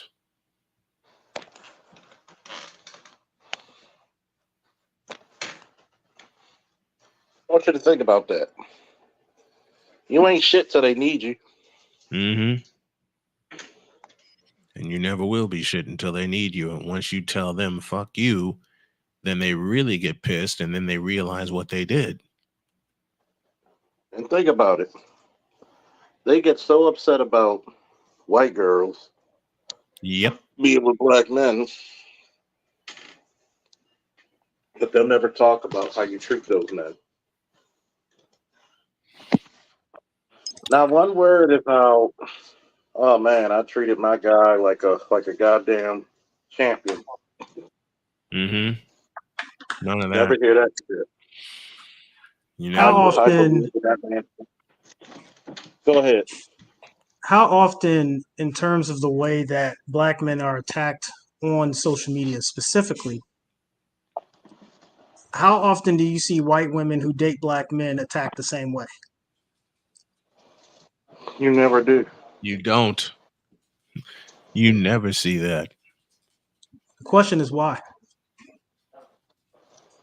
They will That's blame the black man 100% as mm-hmm. a as an overshot to attack them, but they would never attack a white woman the same way. You know why? Because they secretly want to be her. They feel inferior to her. They want to be her so bad, and Charles just nailed it on the head. They're inferior to her. They feel they feel inferior to her. They feel it's a double-sided coin. They feel like they're above her and will say it outwardly, but then on the inside they feel like they're below her and they won't communicate that. Why do you think every time a black woman gets in the spotlight, all the other sisters come together and celebrate?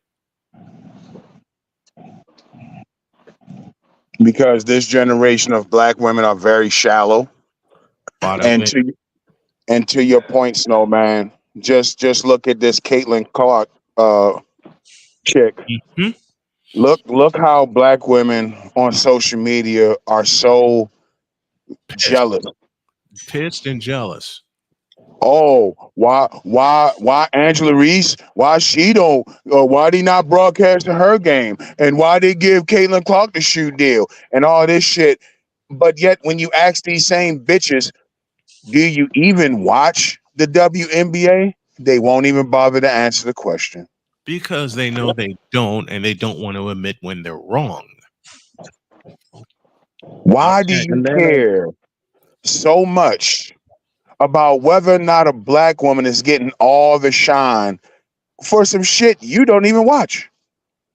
yeah, Which is why the WNBA will forever be a fledgling league until they get the right people in place and market it to the right audience, which brings the double-sided coin up again. As you said, Angry Black Man, why do black women even care? Do they study the WNBA? No. And I can tell you that up front because I've covered the WNBA since 2011. They do not study the game. They do not study the league. They don't follow the trends. They don't follow the players. to bring it to your point, because everybody knows I'm not really a basketball fan. I'm more of a wrestling, mixed martial arts, boxing. Mm-hmm. Let's take, for example, Clarissa Shields. She's the only American, male or female, to have two Olympic gold medals in boxing. Right. She's unified, what, two or three weight classes? Mm-hmm.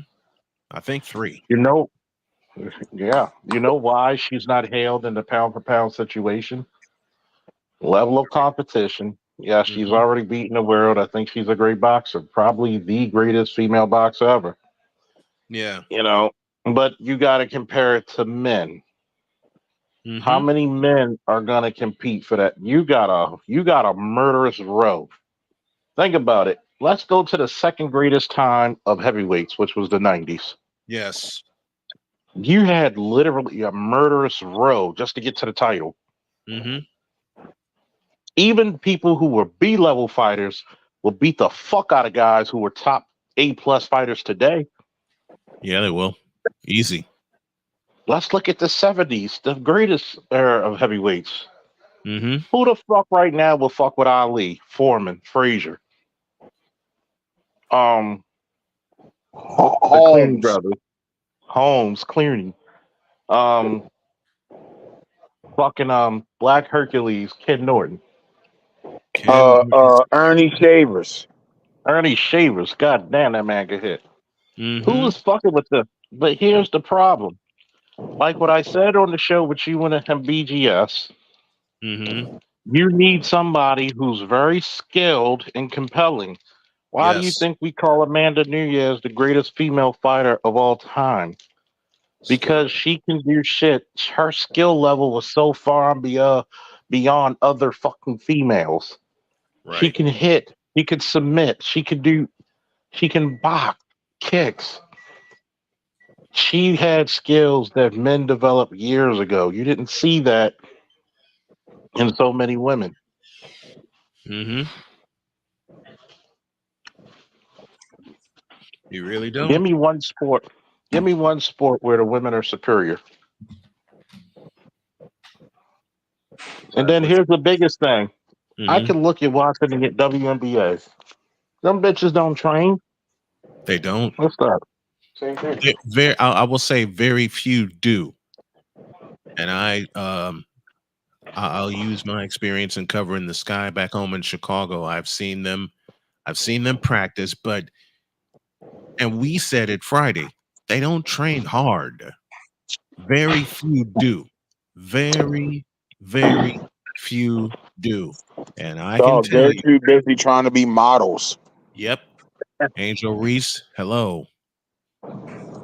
This is, if Angel Reese actually picks up her game, she be something else. If she actually picked up a basketball and learned how to play better and not and not fumble the ball every time. I mean, I know she can get points and rebounds. Hey, 17 points, 20 rebounds in what turned out to be her last college basketball game, but they completely took her out of the game. Yeah, you can blame an ankle injury, and it certainly had a lot to do with it, but she gutted it out. At the same time, they took her out of the game. Iowa's defense, and yes, I said defense, took her out of the game. And let's just talk about the elephant in the room here. Okay, Caitlin Clark is white. Yep. This is just how it works in the United States. Okay, was Larry Bird, and I'm not knocking Larry Bird's game at all, Right. but was Larry Bird the greatest to ever do it? No.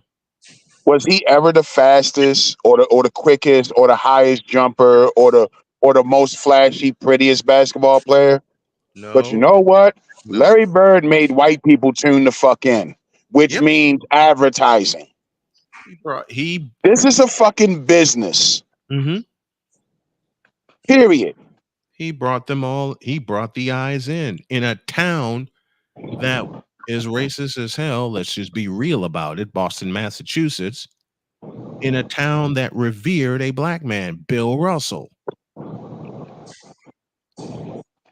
It Yeah. was perfect in the 80s.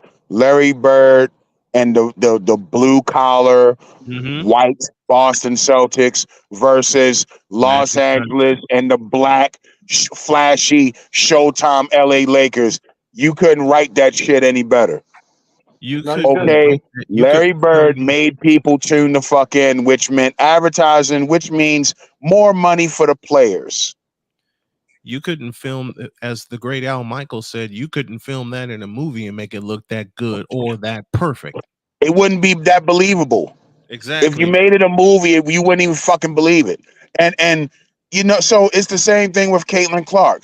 Yeah, she's fucking white. She's gonna bring in people to Mhm. watch your failing, struggling league. That's just what Oh, it is. You and you let's ought not to talk thank about her, this. really. You should be thanking her. Let's not even forget this. They had to go through years because nobody wanted to watch the lesbian league. Right. There, I said it. We didn't have any decent looking chicks. No. Sorry. And by the way, not only is she white, she is dating a man. Oh yeah. For about a year, she's been hooked up with a man, which instantly pissed off the lesbian gynocracy of the WNBA. I said it, and I'll say it louder. Which was one of the biggest hindrances. Nobody wanted to fucking tune in and see a bunch of lesbians.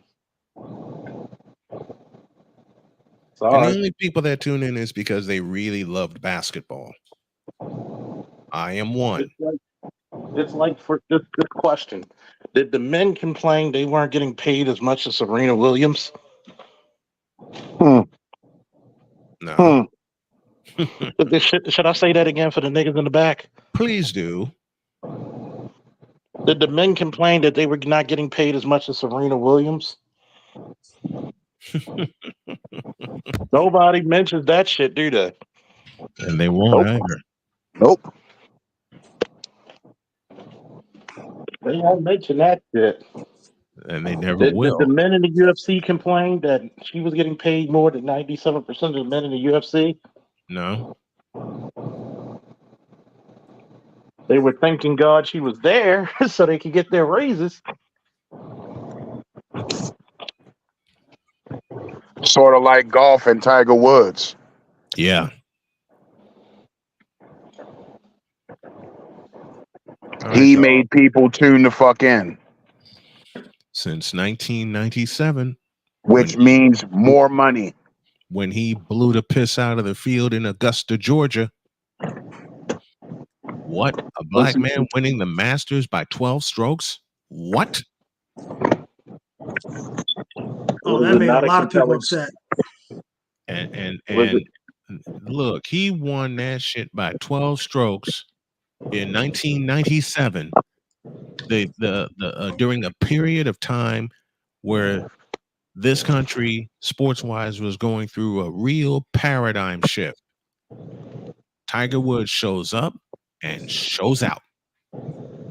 You got to And the reason realize. for that, and the reason why they were going through that shift because you kept seeing all these lockouts. So people were really getting turned off on sports. I remember Yep. that time.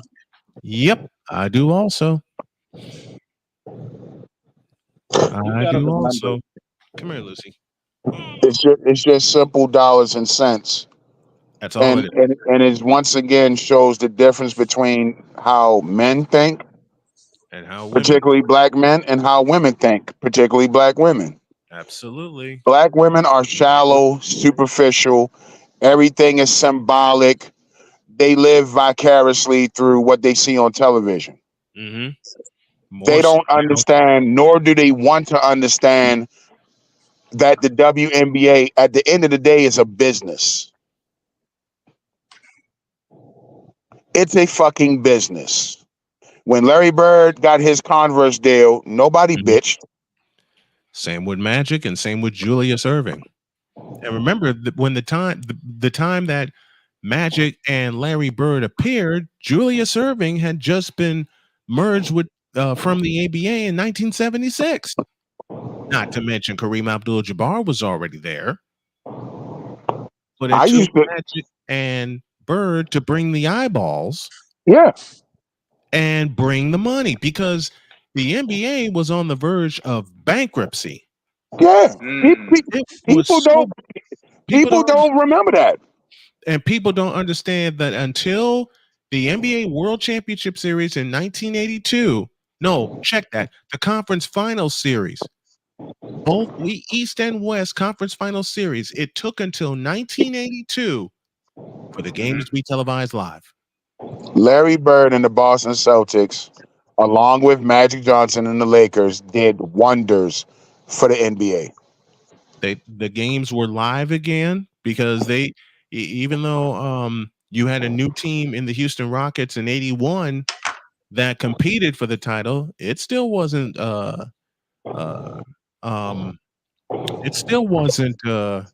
aired live.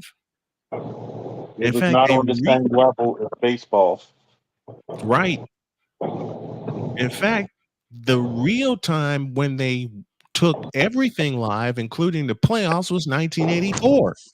And we already know what happened in that World Championship Series. Most watched World Championship Series in history. I used to compare Bernard King's game to Larry Bird's game.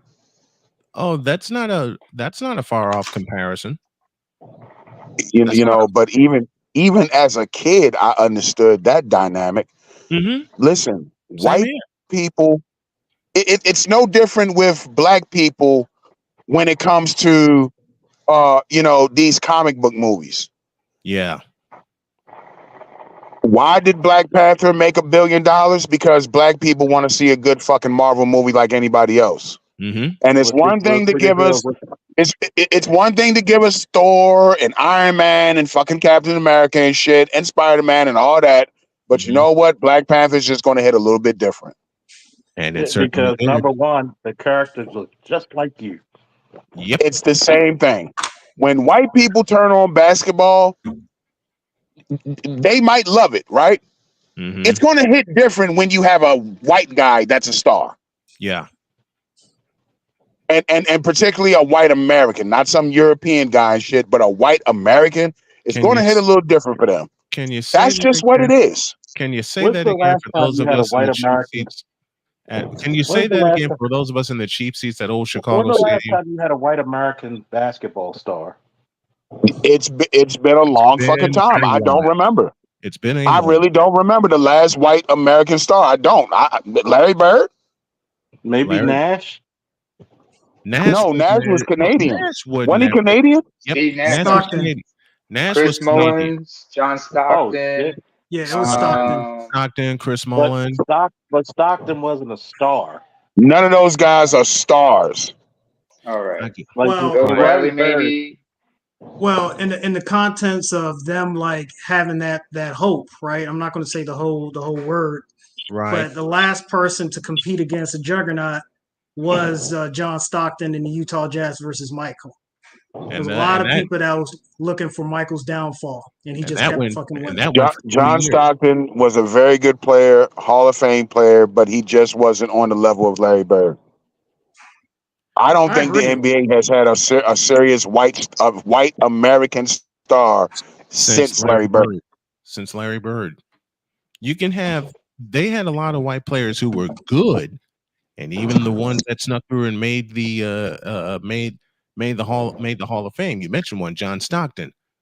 But as a star that sticks out, no. I don't think so. There Not was a since lot Larry of Bird. hype. There was a lot of hype around Chris Mullins when he was at Syracuse, St. John's. but his NBA game never really translated to, Mm-hmm. what he was doing at St. John's. Remember Christian Laettner? Oh yeah. Same situation. National college basketball player. There was a lot of hype around him coming out. His And NBA game never really, got to that. no. We really haven't had a white American star as big as Larry Bird since Larry Bird. Mm-hmm. Yeah, I can agree to that. But in the contents of like stars, like at that level, I will have to say it was Stockton.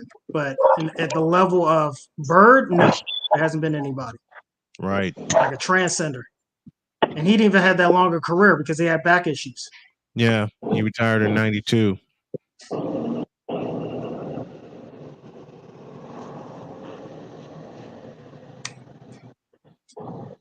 So it's just dollars and cents, man. You know what I mean? And instead of bitching, they need to be happy. Oh, and by the way, did you see how Ice Cube pissed everybody off because he offered Caitlin Clark all that money to come to the Big Three? Yep. And still gave Oh, he didn't offer a black woman that. Why he didn't offer the black woman that? They have main character syndrome. Mm-hmm. Every fucking thing has to revolve around them. A lot of black women hate anything that isn't black women centered. Mm-hmm. Or them centered. Here's the crazy part. They want Superman attention while still being Lois Lane.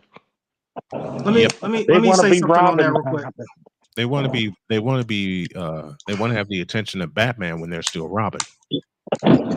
Look at how they get mad at Taylor Swift. Like, what did Taylor Swift do to anybody? Nothing. Go ahead, Black New Truth. God damn, with all this blackness. So I'm looking at it from a different lens, right? The biggest issue, right? Like I said, I always take it to the core, right? This is human nature. Now, when it comes to women, right, they're never going to be interested in anything that they created, but they always have to be interested in what a man creates, and then they have to dominate that, or they have to wait for the man to dominate, and then they want to come and they say, "I want to take over," right? Yep. So the issue is like with the WNBA, right? When you look at the population, like men versus women in the United States, who has the biggest numbers? Women. So why aren't they supporting that? Why aren't they supporting the WNBA? And this argument is always coming up. And anytime Because you they're bring not some sense of, go ahead. because they're not the main characters. Well, So the thing is, so it's funny like how stuff comes full circle, right? So they're not the main characters. So now Caitlin Clark comes into the picture now as a problem, but Yep. they had the opportunity to do that before.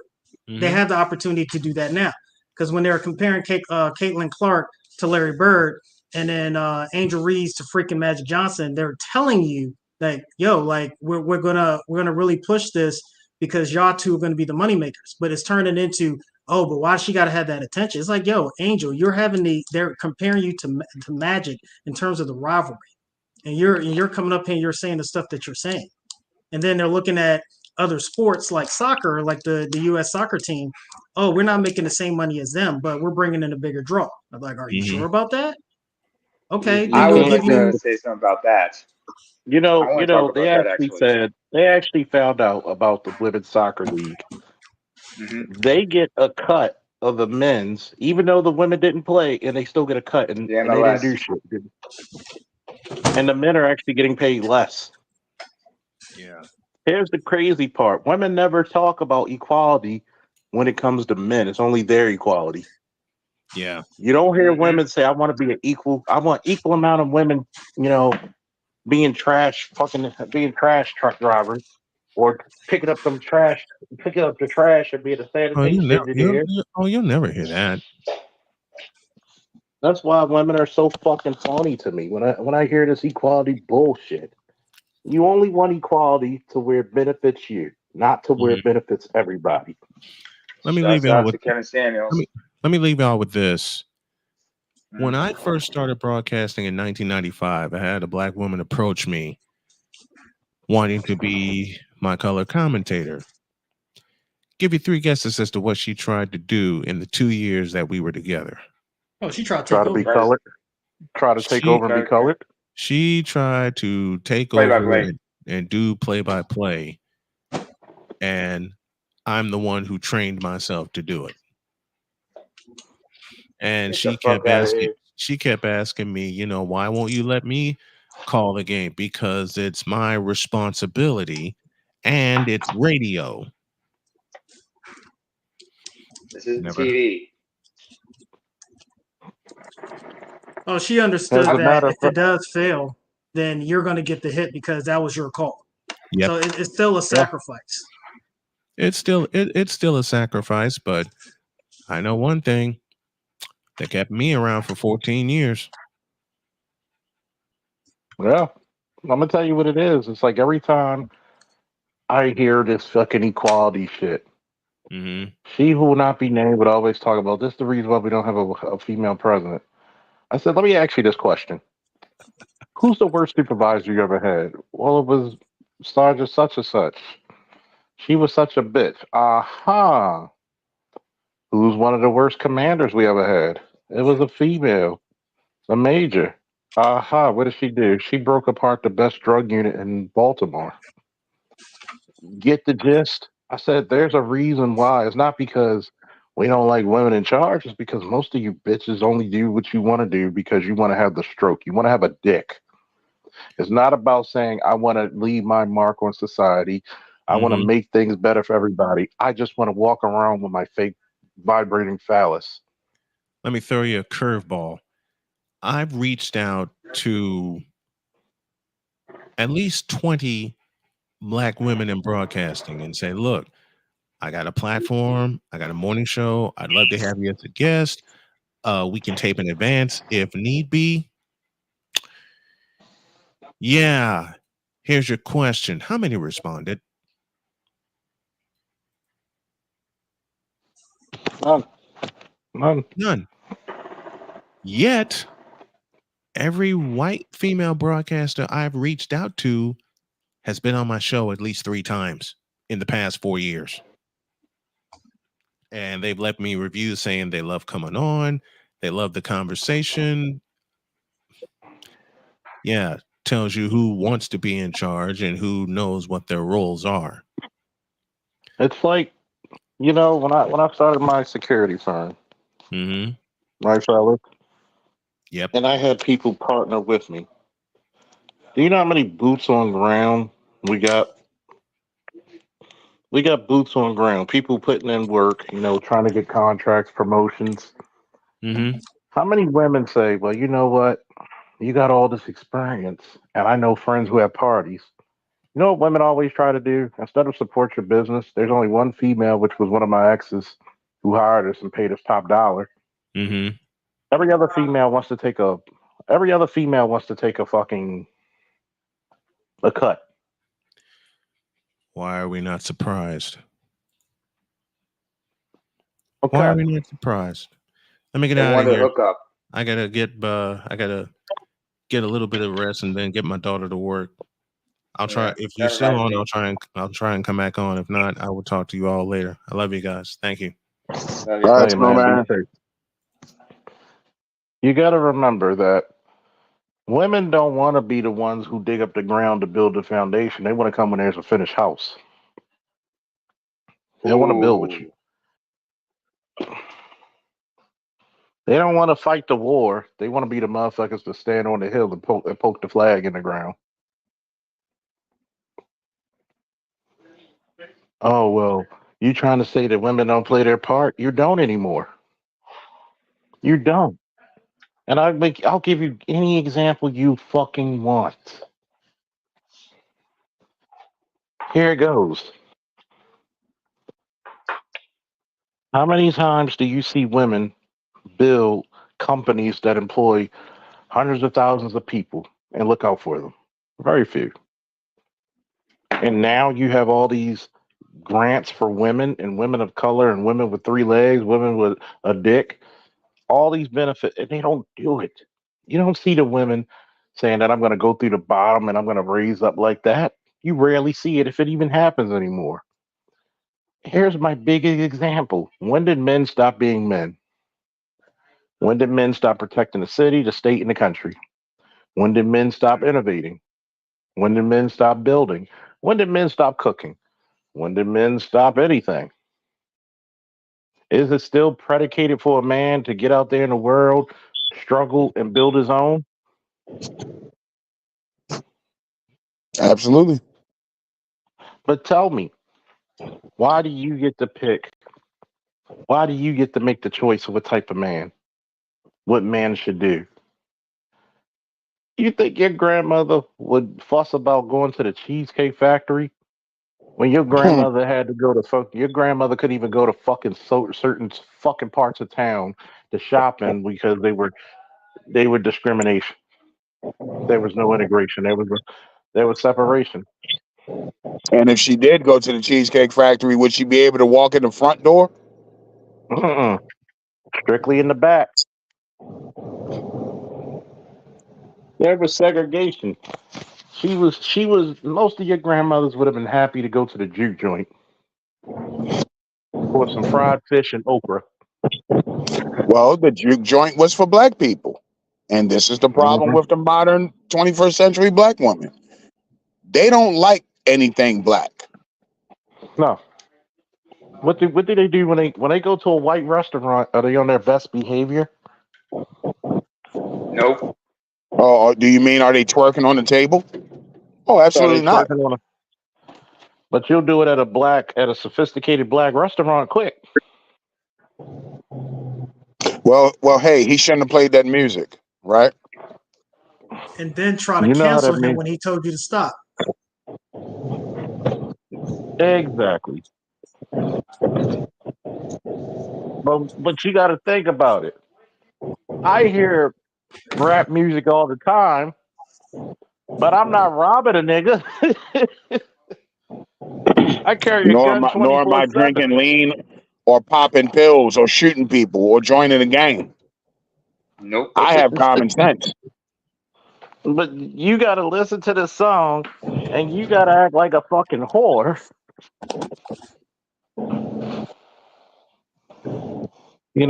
The it's like the lasso of truth compels me to be a whore.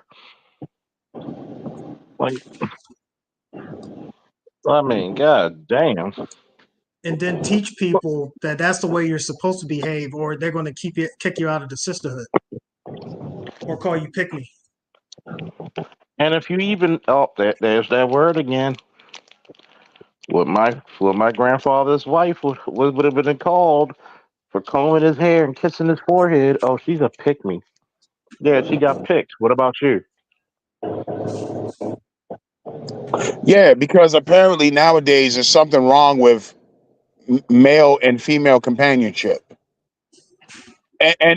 Oh, And though they keep telling me that it's something wrong with that, none of these black women today are virgins. got more bodies in the cemetery. Something's wrong with being a pick me. I just don't get it. Again, it's another one of these things that they make up and then try to apply the shit in the real world, and it doesn't fit, and it just fucking irks the hell out of them. Mm. You know what's crazy is that white women are living vicariously through black women. So it's like they're the ones that have the expeditionary forces to go out and to see if it's successful. If it's not successful, they won't do it. It's only when it becomes successful that's when they'll start doing it. This is why you're starting to see more white women come up on social media trashing trashing white men. And now it's a problem. Now it's a problem. Now, see the difference is White men will cold turkey say fuck you. Hey, I mean, when you talk about the passport bros, black men are late to the game. They've White been men been late. doing that shit. It's Well, called white men are male, used to getting them order brides. yeah, mail order brides. That's what it used to be called in the freaking 80s and 90s. And I remember that crap. Yep, yep. They are not afraid to say, "Oh, you don't want to do okay." You will And be there is And no replaced. shame. They have no shame in that shit. Yeah, my wife is from the fucking Philippines. Yes. Well, why? Why did you get a woman from the Philippines? Because she shuts the fuck up and do what I tell her. and Mm-hmm. they will say it just like that too. And no one will say Zero a word. shame. No shame. You're not going to shame them. They don't give a damn. They don't give a fuck. I mean, So if look we at the get accused ex-president. of which one? Then the last one. I don't want to say his name on here, and you get freaking tagged. But the thing is, look at the last president. Doesn't he have a current mail order bride? Pretty much. Pretty much. I want you to realize this shit, right? When black men, since black men get accused so much of trying to be like white men, I think there's some aspects that we need to start adopting wholeheartedly to be the unshameable. You're not strong enough for a black woman. You're right. I'm weak as fuck. That's why I'm not gonna be with you. If me being strong means I have to tolerate masculine women, mouthy women, then you're right. I'm not strong enough for you. You can't Mm, handle me. Yeah, you're right. I'm not a fucking animal trainer. mm-mm, mm-mm. Well, let's add a piece to that. You can't handle them as well as their cohorts that will protect them. Nope, can't do The it. day the day that you put your hands up or show any form of threat, that freaking proxy is going to come and get you. That's what they're talking about. Hmm. You got to be tough. I want to see if he can take my shit. Nope, not a septic tank.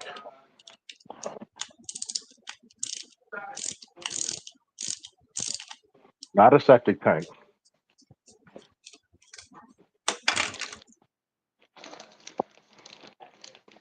Sorry, I'm sorry. I don't believe in taking nobody's shit.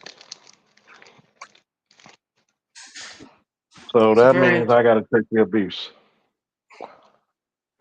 I mean, it's just like I said, the way I look at stuff because I'm an analyst by nature and trade is it's just Hmm. crazy when you listen to stuff like that and then you try to process it, and then when you try to process it, they're expecting you. It's not even that they're expecting you to process it. They're just expecting you just to take it.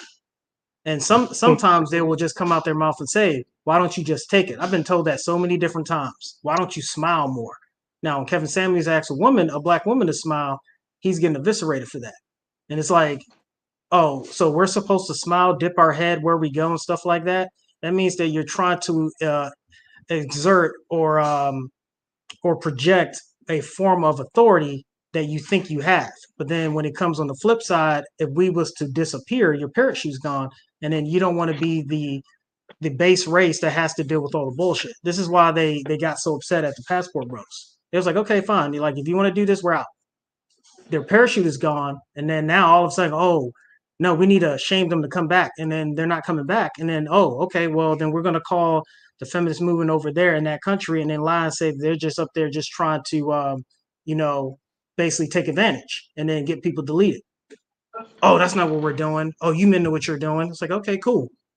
Like as soon as you do not acknowledge them and act like they don't exist, it becomes a serious problem. I'm just saying. It's like sometimes the greatest strategy when it comes to chaotic natures. It's like saying you got to let the fire burn itself out. If that makes sense. Oh, it You makes perfect can't. sense. Why engage? Because you're giving them what they want. It's called attention. Their drug is attention. And when you don't acknowledge them, that hurts them to their core. What happens when you have a screaming child? You first ignore them, you check them, and you put them like, okay, you want to scream and holler? All right, sit in that damn corner. Look stupid. Put you right in front of a mirror looking at you. And you're going to realize how stupid you look. When you don't give women any attention, what happens to them? They start developing psychological issues. You're like, what do you mean psychological issues, Charles? How many women are sane do you know that are by themselves, single, and sane? They start doing weird shit. They start buying cats, a large amount of animals. They start speaking out some fucking gibberish. They start becoming hoarders because the walls start closing in on them. Men by themselves, you've always heard about men living out in the woods by themselves, right? What happens when women have to face the same tribulations? They can't handle it. Men find pride on what they do on the inside. Women need validation on the outside. Think of how mentally skewed and fucked up a woman is if she's not acknowledged to be pretty at some point in her life. It's something that's messed up, right?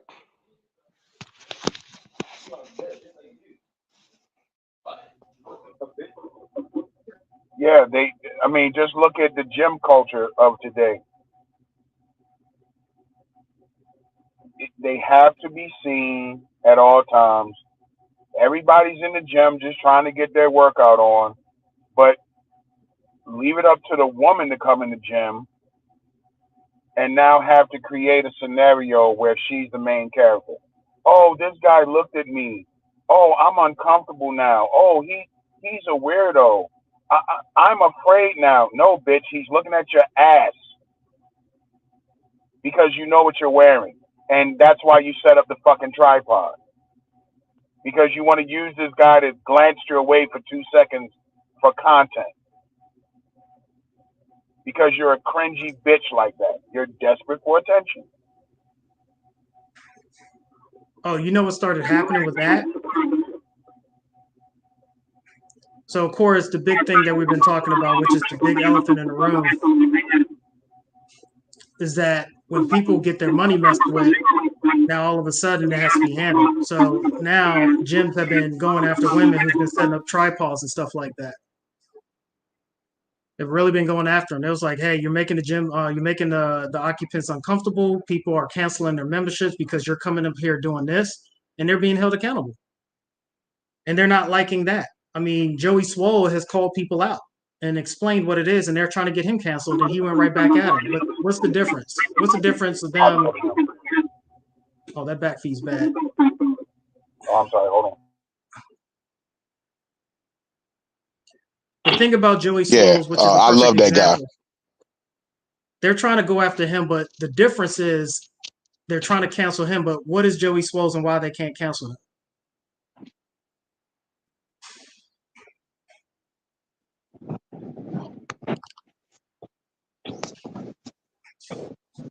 He can't get canceled because he's speaking the truth. And he's what? He's a Caucasian. Exactly. Yeah. And I'm, if it was up to me, if I had a gym, I would have an all men's gym. You know what I mean? Yeah. And that would just end that shit right there. Or at a minimum, no cameras allowed. If I see you recording, I'm gonna boot you out of here. I mean, like Charles said a minute ago, women fuck shit up. When women get in men's spaces, they tend to fuck it up. You wouldn't think about it. It's called I see those guys having fun, not when I'm around. They have to interject themselves in the middle of men, and They gotta, and it's look at me, kind of like Charles said, kind of like a child. I need attention. I don't feel like I'm being paid enough attention, so I'm gonna mess your fucking day up. Why do you collect comic books? That's last time you could pay attention to me. Worship me. The beautiful thing about comic books is that not a lot of women are into them. Yep. You go to the comic book store, probably going to be nothing but men in there. Majority. Once in a while, you might see a female. But out of respect for her, she actually loves the material, and you don't mind her being there. This is why that's part of the reason why I have an attitude with the so-called blurs when it comes to Yep. the blur community and the comic book community, because there's too many women, Yeah, and because again, they tend to come with that bullshit. yeah, most of them, I understand they want to dress sexy and all that, but then you over sexualize the fun shit a lot of times. There's a point where it does become a little over sexualized. I'm not complaining that much, but there's a point when it's like, you do know you're wearing some skimpy shit. You do know men are watching. So don't be surprised that men are doing shit. Now, I don't think men should be a creep, but at the same time, you shouldn't be going through hysteria because you wore like a bikini fucking outfit in a fucking comic book and anime convention. I just hate the stupid conversations. Oh, why y'all mad because Shuri is the Black Panther now? Because we wasn't done with fucking T'Challa. That's why. We didn't come to see Can black Sherry men ever have something?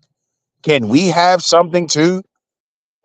and that lets you know how much they don't watch, they don't read comics. Sherry was the Black Panther for a cup of coffee, Yeah, she had a fucking story arc. and that was it. Then guess who you went back to? The quintessential Black Panther will never be Shuri.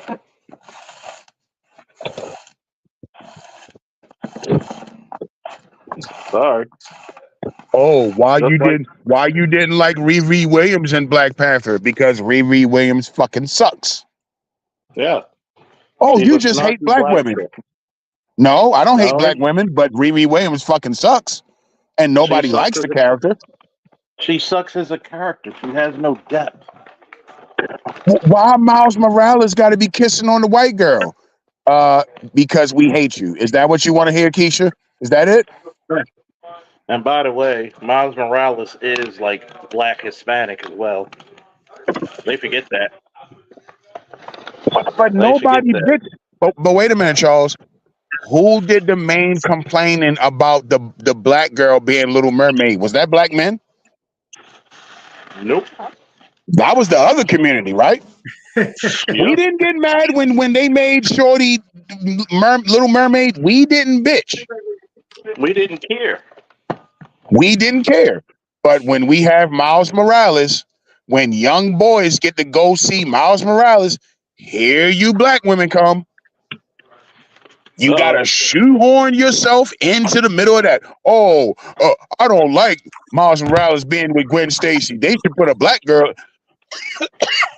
But They you should make celebrated Gwen Stacy black. but you celebrated Serena Williams marrying a white guy in real life. They hate to see us have anything. It's fucking sad. We get it from They Exactly. hate all to see angles. they hate to see us happy. That's why they always have to invade. You ever notice when black men are talking shit happy, they gotta come to our spaces, interrupt the Okay. conversation. Yeah. Oh, by the way, one thing I gotta mention at ABM, Miles Morales. His last name is Morales. Just a Puerto Rican kid, a dark Right. skinned Puerto Rican kid. He's He's Named a he's he's a Emilio. dark biracial. skinned He's Puerto black Rican. and Exactly. Latino. Huh? He's biracial. His father's black. His mother's Latino. Well, why is his last name Morales then instead of a That's his black one? mother's last name from their side. Why Because couldn't he take his they dad's Because typically his, name? fa- cause his, fa- cause and his father. he Let me explain this, Charles. His father, he had a little thing about his family's last name and everything. Mhm. So he decided to take. Matter of fact, he decided to take his mother's last name. Give him his mother's last name. He even changed his Oh, okay. last name to his mother's. I think he had a family background history that he the reason shame of on Jefferson. Yeah. Oh, okay. and then on All right. top of Things that, like that. I when you get it. look I at get it. Because and when you look at Hispanic communities, the kids are named both last names anyway, technically. you have both last Mm-hmm. names. Same with the Yeah. Portuguese ones as well. But it's the order for in Spanish. It's always the father's name, then mother's name first. No, mother's name second.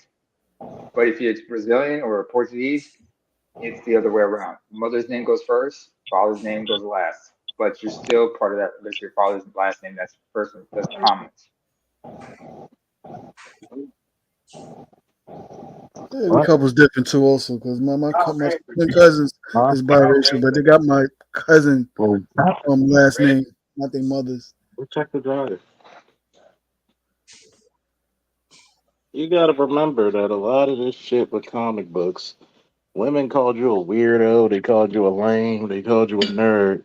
Now, oh, I've been reading this comic for years. Oh yeah?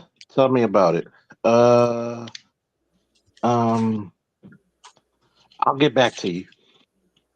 They're only attracted to stuff that brings attention. So when Yeah. Marvel really started pushing out all these Marvel movies, now all of a sudden they see the attention as a part of that. Oh yeah, I've been reading that too. Like really? Really? Okay. It's the main character syndrome, dude. They have to fucking do it. It just fucking has to. We didn't demand Black Panther from Marvel Studios. That was their decision. We was just happy to fucking have Black Panther. Yeah, they did it right the way we love it. And you got Black Panther, and here they come. And again, I gotta say it one more time. That's what blows me with a lot of these blurred spaces. Like that's what kind of ran me off Facebook because I was in a lot of those black comic book groups and shit, and I just kept seeing that over and over and over again. Just black women coming in there, and it just turns feminacy. Oh, y'all said this about this character. That's because you hate black women. Like Jesus Christ, dude. I don't read comic books for this dumb shit. I see this. I don't know her name, but she's very cringeworthy. Like thinks she knowing mad shit when she talk about X-Men, Batman, and all that shit. I'm like, yo, you don't really know nothing about none of these characters where you keep playing you do. Like every time we Let me talk, put it to you this way. People got uh, mad with me when I said Storm until recently was a very boring character. She was. she The was. only the only good story she's been in is Love Death. They actually did a Yeah, the animated episode. adaptation, Yeah, and when she went against the Morlock. he She said. really was not that interesting of a character until lately. Even when they did background stories of her, when she was thieving with the Shadow King, wasn't really that much into it and everything like that. Yeah, I mean, uh, she met Gambit, still wasn't that much interesting. Yeah, she's just like that in that level. It's just mostly in recent years when they amped the power up, being mega level mutant, she became more interesting. Yeah, like The, the thing I'm trying She's to had her spots. She's yeah, had her moments. You know what I mean? But she's not the end all be all. yeah. the thing that I want to see, and probably, I mean, there's some people that will probably be able to do this analysis, but most people are not going to do it. Is that when they start creating like black female characters, or they like redo black female characters, like how the numbers look when it comes to the support. So one example is the Little Mermaid, right? I want to see what those numbers were. Um, and then also, I'm a really throw a wrench in this and get people a little bit riled up.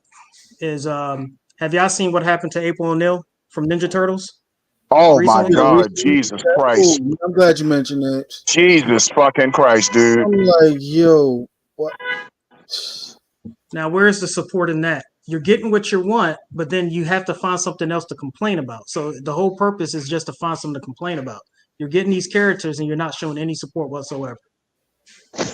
I always say when it comes to comic books and shit, instead of bitching and complaining about changing the character to black, why don't you get behind the already existing fucking characters? Nobody ever talks about Vixen. Oh, exactly. Badass. I love Vixen. Always have. What's another female black character? These black women, they don't know a fucking thing about Vixen. But but like you said, they're complaining about April O'Neil. That's because that's how they see you. That, Exactly. That's that's why not us. you did not like We're the not the one. redesign of April O'Neil. That's most percentage of our old sisters. We're not the one. We're not the ones drawing it. That's them Exactly. drawing it. And you That's got how your they own put see your you. foot Once down, again, and I you blame don't like what we gotta say. and you gotta blame some of the black executives that's behind that movie. Yeah, like I mean I like the movie, but Like dog, they made April O'Neil like that. You gotta blame some of the black you executives. you you should have left April O'Neil a slim white woman. Exactly. Or if you want to race swap her, make her a slim black woman. Like, I'm gonna I throw another was wrench go in so there. far as it, make her Issa Rae type. Like, I mean, I would say like that. Yeah, like shit. Well, You then made they look would like a bitch damn about funky. colorism. Then You they'll made come with colorism. What Eh, about you just can't win. what because about she's brown skin, dark skin. No, like, oh what? You know what? You know what, fellas? I wonder what the black woman's saying about the Good Times cartoon now. so here's another comic book character that no one talks about, and I'm waiting for Marvel to throw it out there just to see how people react. What about Misty McKnight or Well, Misty Knight? we Excuse had me. Misty Knight. Yeah, we had Yeah, Misty Knight. in the Netflix show Luke Cage. Yeah. So you have these characters, there's no support, but then when it has to take over, right? And we keep talking about this, right? The black man goes out there, conquers, does the stuff, puts himself on a put himself to that top level. Now they have to come in and say, well, what about us? It's like, yo, you wasn't with us in the trenches.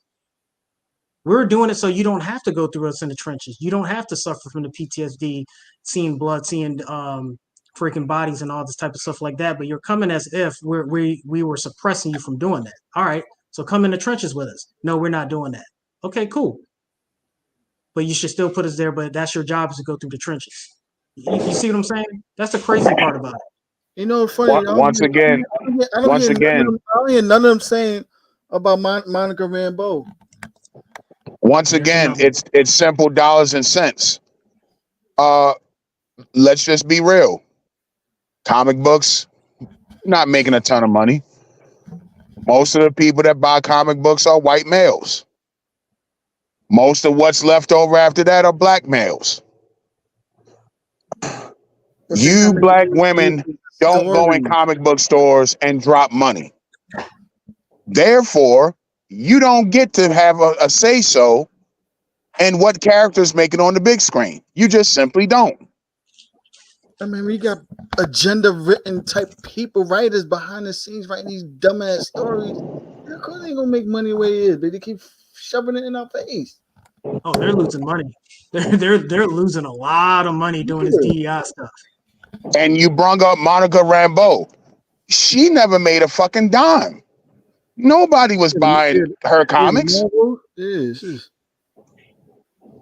She never made a fucking dime. Yeah, it's just. And you got black women in these comic book groups bitching about that. Oh, y'all just hate black women. Oh, not necessarily, but let's just be honest. Nobody asked for the Marvel movie. Nobody asked for it. All right, I got another one, y'all. I got another one because, like I Nobody, said, I'm gonna. like, she's not even written right for people to be drawn to her like that. Even in recent years. I have her first character. appearance, but that's about it. Here's another one, right? Because you can't, and this is the reason why they always like to eliminate history. They only want to look at yesterday and today. They never want to look years in the past. How much money did Catwoman make in the movie theaters? Halle Berry? Yes. Yeah, that's the only Catwoman that's out.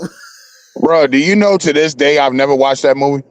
You better not. Yes, you wouldn't torture yourself. So Angry Black Man is the reason, and of course this is freaking satire, but it's the reason why you didn't go and watch Catwoman because she was a black woman. You hate black women. You see how stupid that sounds? You know, Halle exactly. Berry doing that movie. You know, she was joking at the Razzies, but like I think they had a recent commercial, like when they had another chick was dressed in a Catwoman costume and stuff like that. But and you know what? It wasn't going to make movie if you made Catwoman a white woman. It just wasn't going to make money. Did Birds of Prey make money? Ooh. No, it made money because there's a lot. I'm gonna tell you why that movie make money. Number one, that movie didn't make money because first of all, Harley Quinn is not part of the Birds of Prey. Hey, come on. That was supposed to be a Harley Quinn movie. You changed the name, added Birds of Prey. That's a superhero group. She's not part of that group. Then you rechanged certain characters in that shit. I'm still pissed off how they did Cassandra Cain. Are you serious? What the fuck was wrong with DC, man? DC fell victim to the all-inclusive liberal bullshit, and they just made a terrible fucking movie. And Marvel's done it also. Many times. This is why they had to throw back the script to Blade so many times. They had to send the Blade script back so many times because they was trying to do the same thing with Blade. Yeah, I'm gonna get to that too. They tried, they rechanged Cassandra. She is the daughter of Lady Shiva, Sportsmaster, second Batgirl, one of the deadliest fighters out there, and you made a fucking chubby looking thief. Like, come on, man. Like, shh. Oh man. And you're doing this, to try to get so-called women of color to watch the fucking movies. Newsflash, they're not fucking into it. Because they can't write the stories. Like, come on, that's the whole problem. And then keep complaining about, it ain't got nothing to do with them being female-centric. Because we grew up with all different female-centric characters in the 90s, in the 2000s. Your Underworld, Terminator. What's another one? Laura Croft. The Tomb Raider. The Andrew Jolie Tomb Raider. I mean, come on, man. Some of the martial art films, Michelle Yeoh. Like, you brought up Terminator. You brought up Terminator. Let me tell you something. Terminator 2 is the best. The first two. Let me correct that. Terminator 2 is the best written movie where I've seen they make a kick-ass woman probably ever. Yeah. Probably ever. The whole story just made sense. That's why Terminator 2 worked. It wasn't, we're going to make a kick-ass woman just for the sake of making a kick-ass woman. It made sense.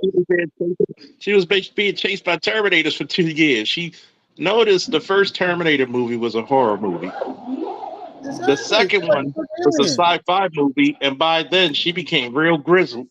You get chased by killer fucking cyborgs from the future. You ain't gonna be a nice motherfucker. Exactly. Like, yo, you was a prissy little girl until your future changed and dark, and you had to be tough.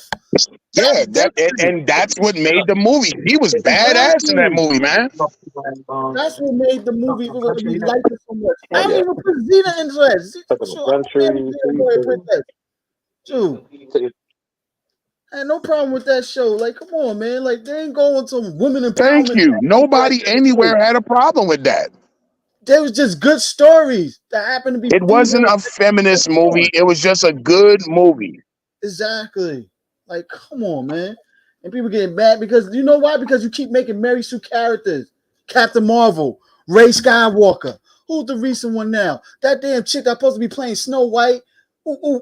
Even though it's a dumbass award show, I ain't taking it seriously, but beat out that Hunger Game prequel she was in, beat out Mission Impossible and John Wick. You mean Rachel Ziegler with Yeah, her dumbass? exactly. First of all, I was fine with bullshit Captain about her. Marvel. Captain Marvel didn't bother me.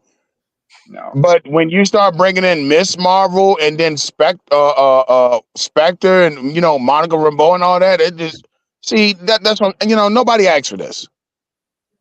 I understand Captain Marvel. You need a woman in this, a kick-ass woman. Good, I'm fine with that. I enjoyed Kamala Khan because she was like the comic relief in that movie. Yeah, like I enjoyed that her parts. No problem with her. Yeah, there's something about Carol Danvers. I mean, she was never an interesting character for me. Period. Like, you know what I'm saying? Like, they need to really fix her up a little bit. And it ain't because she's a feminist like that, but something about her like just You know why? Because they did her wrong. yeah. Carol Danvers was always just a sex symbol for young boys buying comic books. That's when she had on the long boots showing the thighs and the titties. If they would have put that Carol Danvers in it, she would have been a lot more liked. Nah, they can't just jump into the looks alone. And I don't care. And I don't care if it's the wrong reasons. Oh, y'all just want to make women sex symbols. Yes, thank you. We like titties. If they would have put that version of Captain Marvel, Miss Marvel, she was likable, not some feminist jackass. She was likable then. Yeah. Her characteristics was different. Yeah, we knew she was a feminist in the comics, but it was totally different than where they are now. And shit, like I said, she was likable. The way she's written now and everything in these movies, like, yeah, it's like a boy. Like she's like Dead Sound. I don't know if it's the actress playing her or whatever. No, she's not at Brie Larson, but yeah, I don't have to hate for her like the other two people do, but yeah, like so writing Because they made her for what they thought women was going to want, and women didn't show up for the movie. Exactly. If they would have made her based on what men liked, men would have showed up for the movie, guaranteed. Just technically, the first Captain Marvel made money because it was taking place between the Infinity War and Endgame. Yeah, it was riding the Marvel wave at the time. Yeah, we just so happened at Endgame Infinity War, so we seen her signal coming up at the end, so we gotta see her story. But now Infinity War is over, so she can't hold her own. She was never a character that could hold her own. Neither one of them were. That's why that movie bombed. Yeah.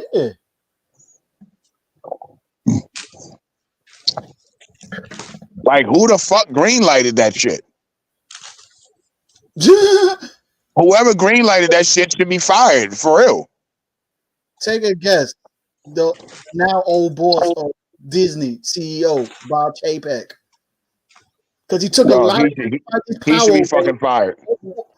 He took he's not CEO no more. Yeah. Good. I came back. They still implemented some things also too. That's why we got a female Silver Surfer now. He should be tarred and feathered. Oh yeah, don't even get me started on that shit. The female Silver Surfer. They're gonna dog. Do you understand what's gonna happen if they really do that? As long as people been waiting for a real good Fantastic Four movie with Doom and the whole nine, and you're gonna fuck it up. You're gonna fuck it up with a female Silver. Well, there was a female Silver Surfer in the comics, bro.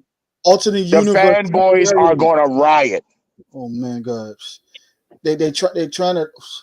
You know what? This is the problem. They gender swapping characters that's more well known instead of more famous.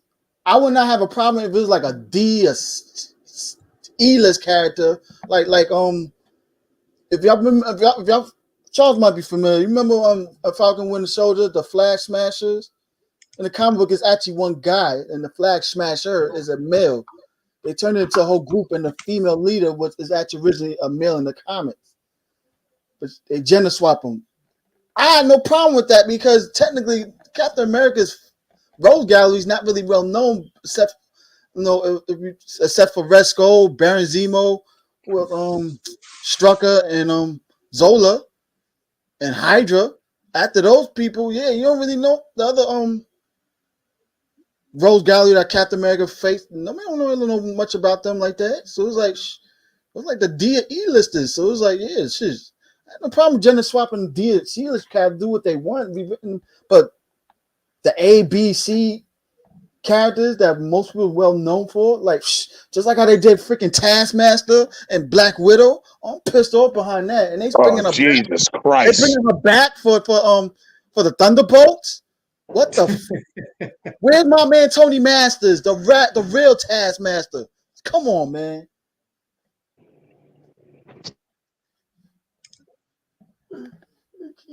Oh, And even Black Widow for a feminist movie wasn't bad, except for the Taskmaster shit. But even Black Widow wasn't a bad movie. It wasn't a bad movie. I just didn't like the Taskmaster part, the gender swap, everything. Even though I had a feeling they was going to do that. Someone even mentioned I saw on the podcast, and he was right. I'm like, oh my God. Oh, why they gender swap him, man? Like, what could be a male? Like, come on.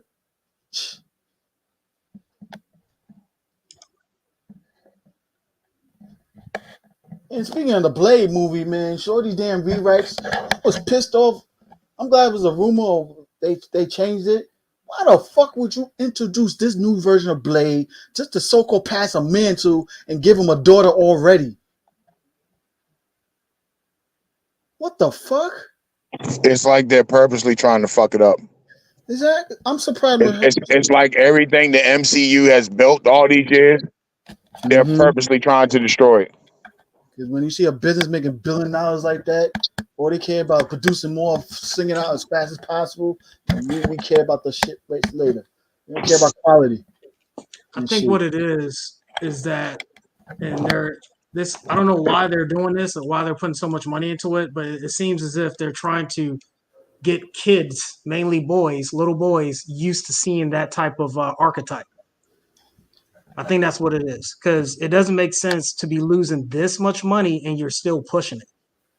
Because they got to try to cater to all audience now. Right now, what's being more popular now? The woke shit so damn much. Because especially they hiring writers who have no knowledge of the comic material, period, at all, with their own agendas and writing these movies. That's why She-Hulk sucked the way it did. Them writers didn't know nothing about She-Hulk comics or nothing. Period.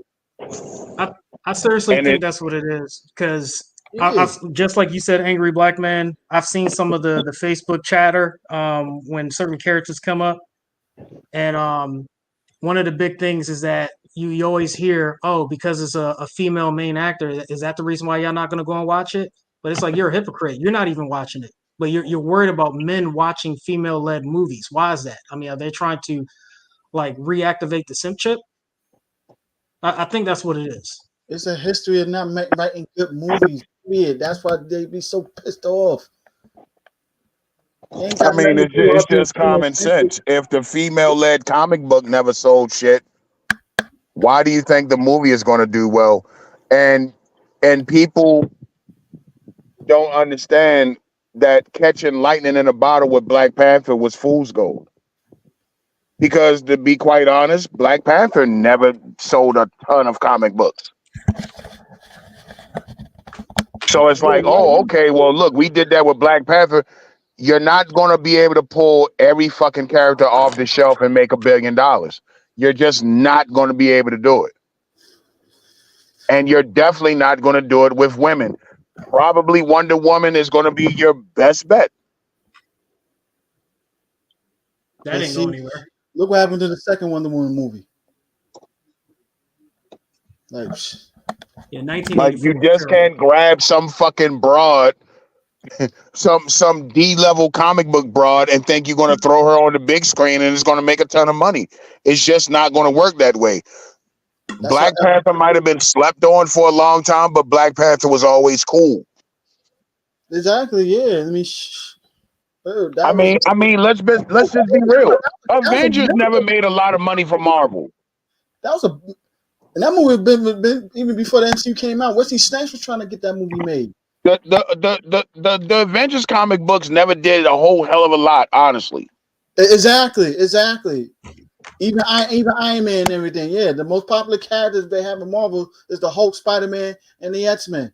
Back in the day, Don't forget about it was Spider-Man, Hulk, and X-Men, Ninja Exactly. Turtles, G.I. Joe. That's what Mm-hmm. it was. It was never Ayo, Avengers. one thing you guys gotta consider is the way they're writing these movies right now. It's not about us. It's not about the consumers. Consider the companies that are investing in these studios and whatnot, They share. because they adhere to the policies that they're trying to push, or or the agendas they're trying to push.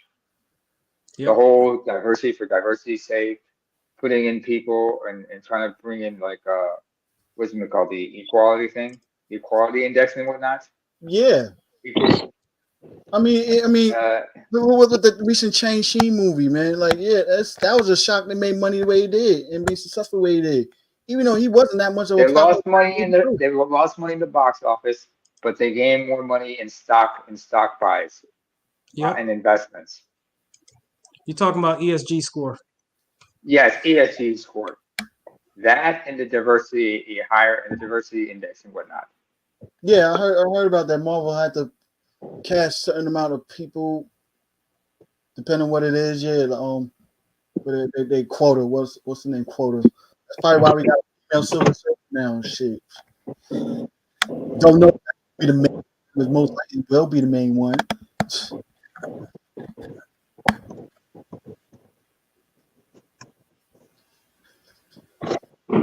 They're right about casting the Galactus. Because I heard his voice. I'm like, oh damn, that's the Galactus voice.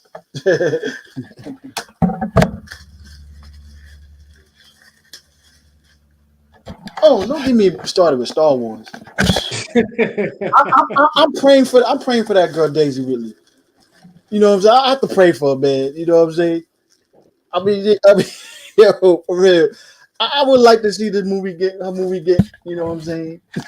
Be successful, Wait, but when you hire that director and her what she says, especially when her character, Daisy Ridley's character, Rey Skywalker, got so much hate the way it is, the way she was written, the way she was from the last two Star Wars movie, and you decide to come back to redo her again and shit. Now I understand one part is it's merchandise. Star Wars sells merchandise. You still got a character that I mean, friends, you got to sell merchandise on.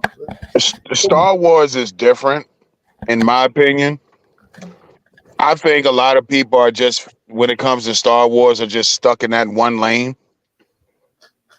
I'm all for introducing new characters and new stories and shit in the Star Wars universe. Yeah, Most Star Wars fanboys don't want anything different.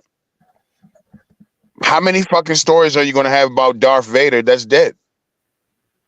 exactly. He died. I mean, how many times can you possibly bring this man back, find a reason to put Darth Vader back on the screen? He fucking died. Telling all these backstories around the Skywalker You know, saga. exactly. I mean, like, Like, dog, like when do you ever want, so in other words, Star Wars is never supposed to move forward. We're always supposed to keep looking backwards. Well, this is before he died, and this is before he died, and this is what happened before. Like, dog, at some point, the shit got to move forward, or it's just stale. Palpatine that died number twice. really kind of pissed me off and everything. Is that I remember an interview with George Lucas when he was saying about the franchise Star Wars. It's like a rhyme, a rhythm, and stuff, right? When they made this new trilogy, they try to repeat the same shit. I don't think that's what George meant when he said that. And they took that shit literally and did that same shit with the sequel trilogy. No, look how it came out. You try to redo the first trilogy. No. Because why we got why we got And it the wasn't same really all that good. one last Jedi again survive. Yo, we should have a group of Jedis. Kylo Ren should not have been redeemed. Period. Should be straight evil. Rey should have not been a Skywalker. She either could have been unknown. That probably wasn't perfect. Unknown.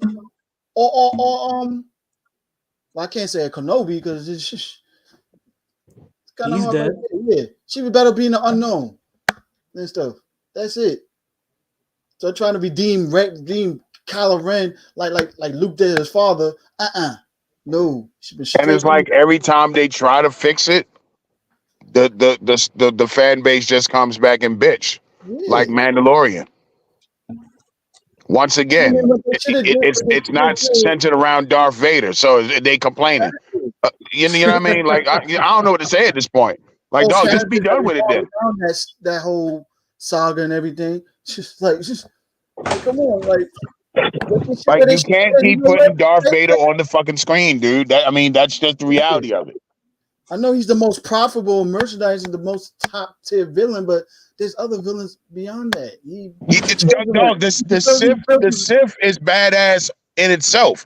Exactly. You don't necessarily need Darth Vader.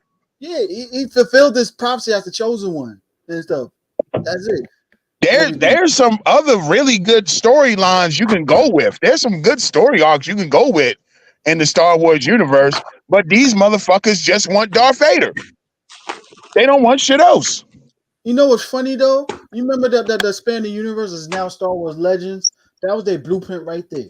You could have took characters from that universe and put it's sort of like Marvel in the fucking comic books, like X-Men in the comic books, like X-Men 97.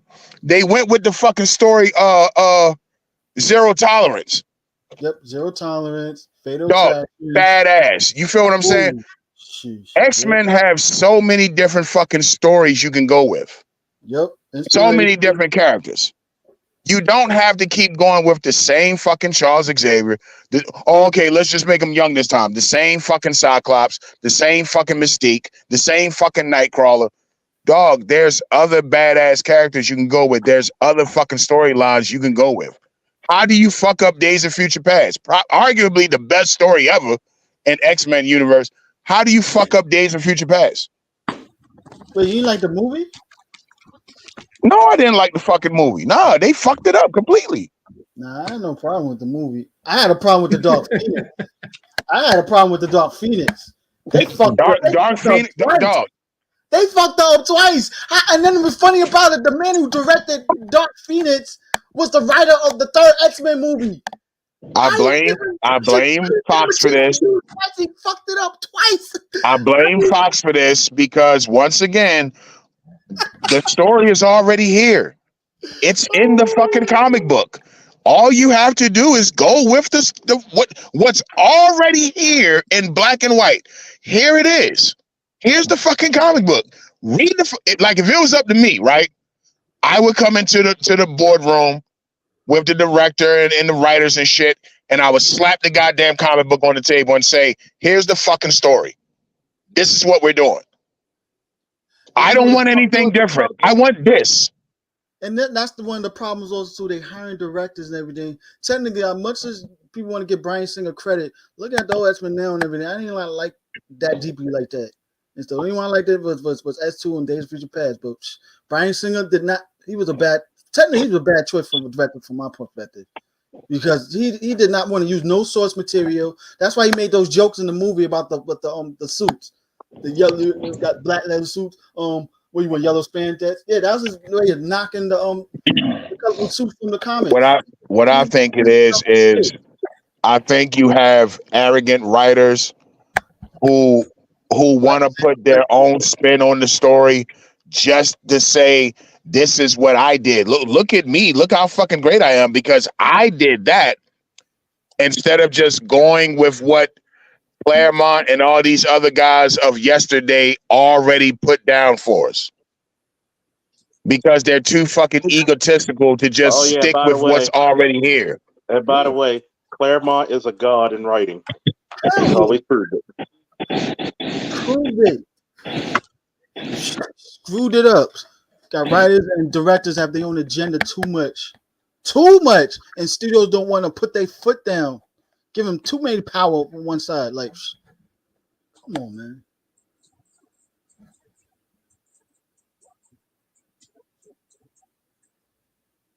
I really hope Deadpool 3 is good as it looks, man.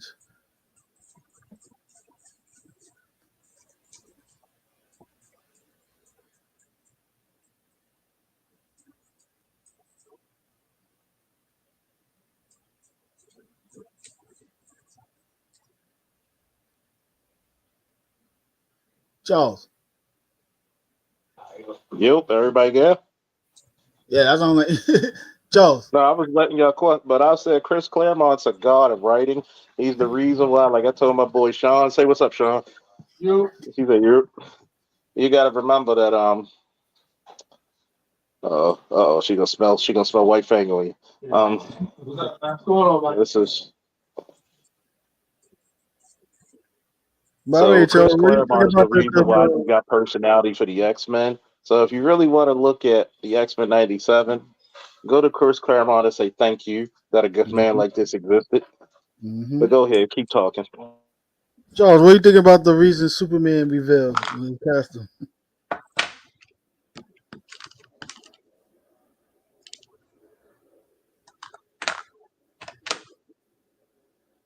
Yeah, I'm hearing sound.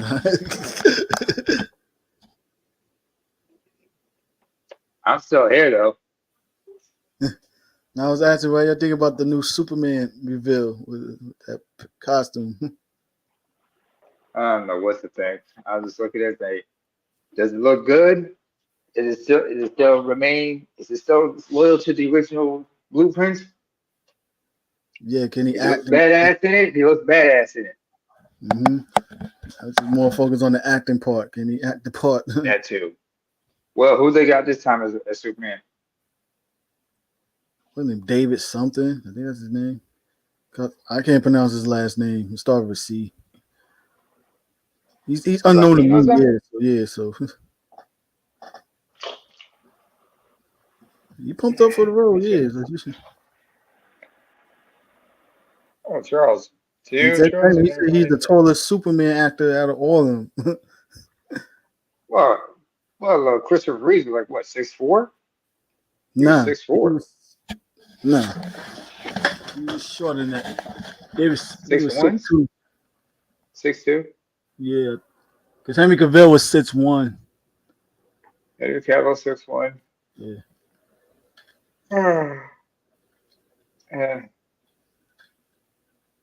And Harry's hell, but hang on, let me look up. Look it up. But I remember was it like Yeah. Oh yeah, you Christopher was Reeve right. You did was right, play. Nemo. He was 6'4". He was 6'4". Yeah. Yeah, I know Henry was 6'2". I think it was. 6'2", 6'1". But Henry Cavill is also Yeah, he was. very Yeah, he was 6'1". Um, yeah. Dean Kane. Dean Cain is shorter. Yeah, he's the shortest 5'10", Superman. 5'10", something like that. Damn, why didn't you see on Wikipedia what was his height? Let me look it up. Dean Cain's height, because Dean Cain's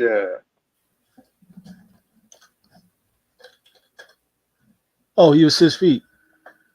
he was 6 foot. Yeah, George Reeves was 6'1". How tall was Tom Welling? It says here Tom it's 5'11". Welling was 6'3". 5'11" and a half, it says here.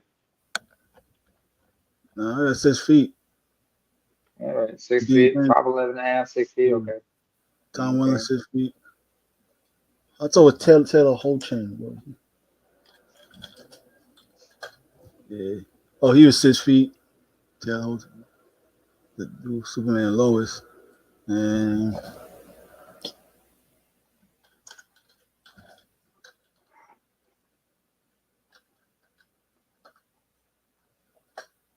I will say, Oh, it's David Corin Sweat. He's the new Superman. He's 6'4". He's the tallest Superman after. Yeah, I was told it was Brendan Ralph. Yeah, he was 6'2".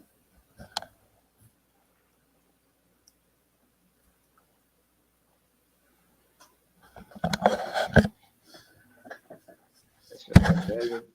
Yeah.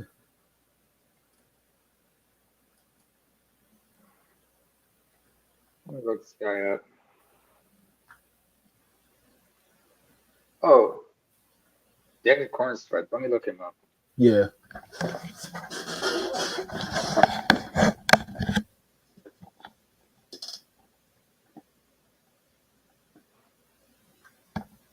He's an American actor. He was born in '93.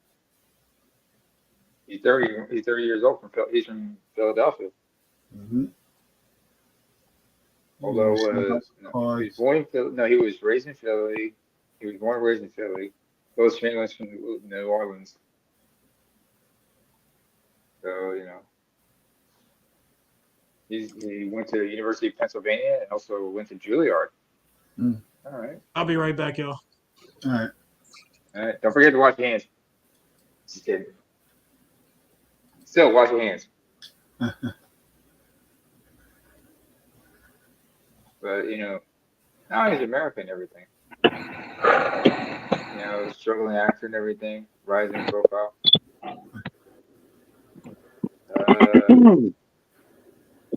He started Jack Bissell in the show Hollywood. A couple other projects. We Own the Sea on HBO. Look Both Ways. He's also in a film called Look Both Ways. That's an Xbox original. It's a Netflix romantic original, a rom-com. You said a Netflix original? Yeah. It's called Look Both Ways. They came out in 2022. Dog, I ain't gonna lie. It's like every 2 or 3 years, Netflix give me one reason to keep Netflix around. What's that badass movie they made with homeboy that played Captain America? What's that called again?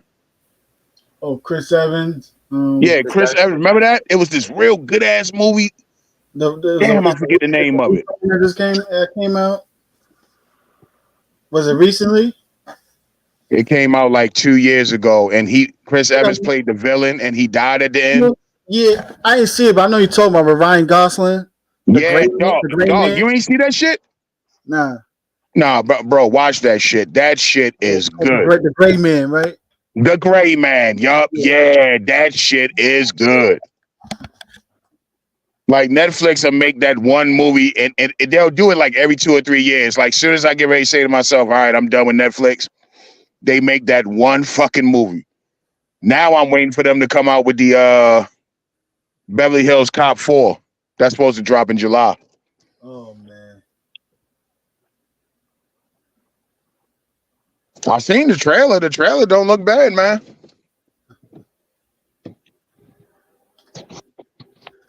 But I haven't seen the trailer, so I have to saw like behind the scenes interviews about it. So. Dog, all y'all, if y'all haven't seen The Gray Man, watch that shit. That shit is good.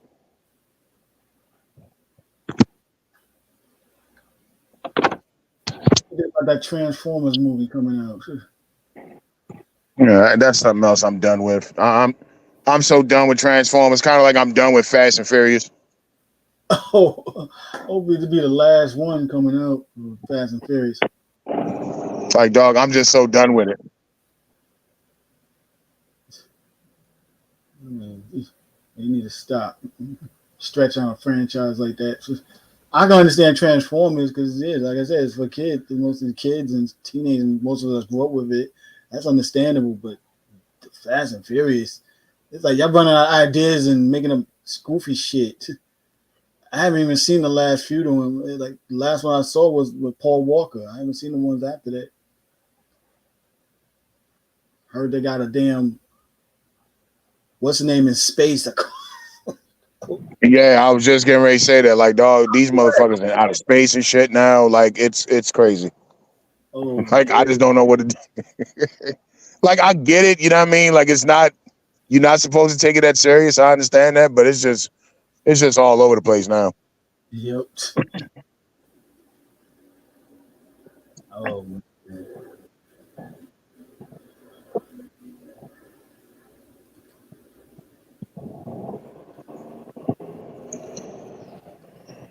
Yep.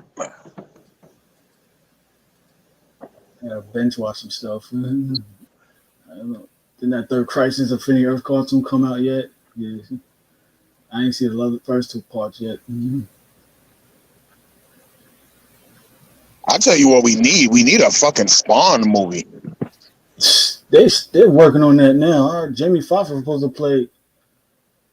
And Tom McFarlane was going to direct it. You know how Hollywood is and shit. Yeah, like you don't know what's going on behind the scenes. What they do, they come out with He ideas. said he been saying that shit for years, man. They no closer to getting that shit done than when they first started. Matter of fact, that's one of the reasons why Michael Jai White don't even talk about it in interviews and stuff. That's one of his regrets because he didn't like playing him like that. Like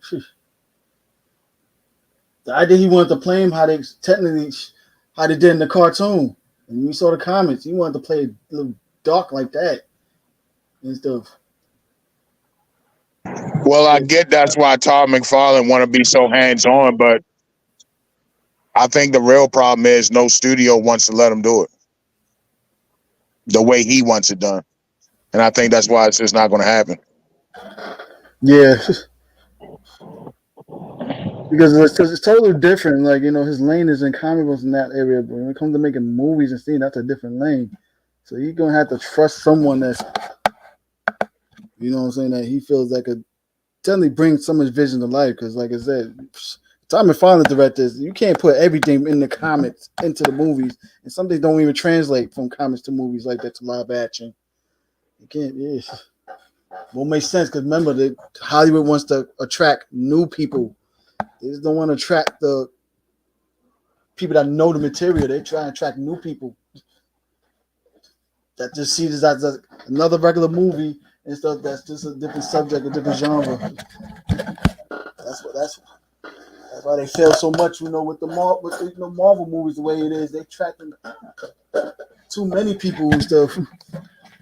But that's why they get those numbers. They want those numbers of new people. Shit.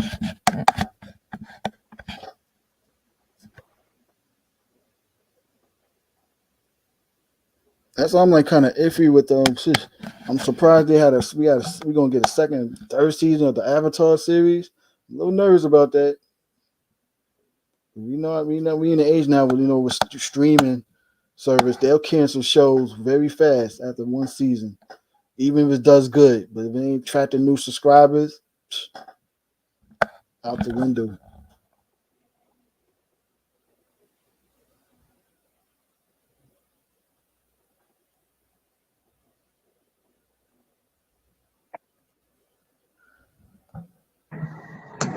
But you have to dumb these movies down a lot of the time for the new viewers Yeah. because they'll never understand it. Nope. So you got to water them down a little bit. Mm-hmm. Most of these characters are super duper overly powered. That shit can't translate to live action like that. They really wanted to pull Wanda from the comics. She merged with the Darkhold now. I heard so it's like total different. She's superly overly powered. Hulk is 3 times more powerful when we see in live action. Don't get me started with Superman. Yes. Well, DC gonna have to prove it to me. I'm not. I'm not fucking getting emotionally. Attached. Yeah, that's why they see how this new Superman come out. He's supposed to be the I, start of the new universe. I'm not getting emotionally attached to fucking nothing DC until they prove it. Yeah. Maybe a little impressed by James Gunn. Yeah, I mean, but let's wait till the final product comes out. I'm not waiting for this to make $1 billion. I'm more focused on what's the critics' reaction on this and stuff. Yeah, how's it gonna draw the critics' reaction to start of a new universe? The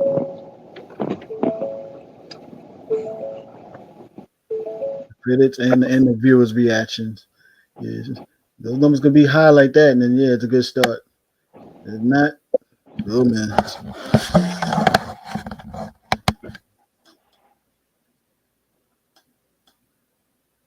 Yo, if there was to actually cast Dwayne and Rock Johnson to play Apocalypse, how would y'all think? I know that was a rumor or a joke, but oh man.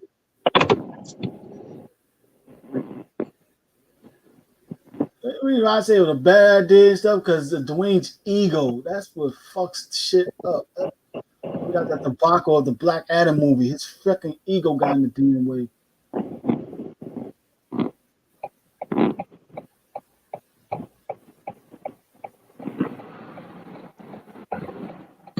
So let me ask y'all something. Do y'all think they're trying to cancel The Rock because he said he don't like Biden anymore? Is that why you're hearing all these bad stories about Rock all of a sudden?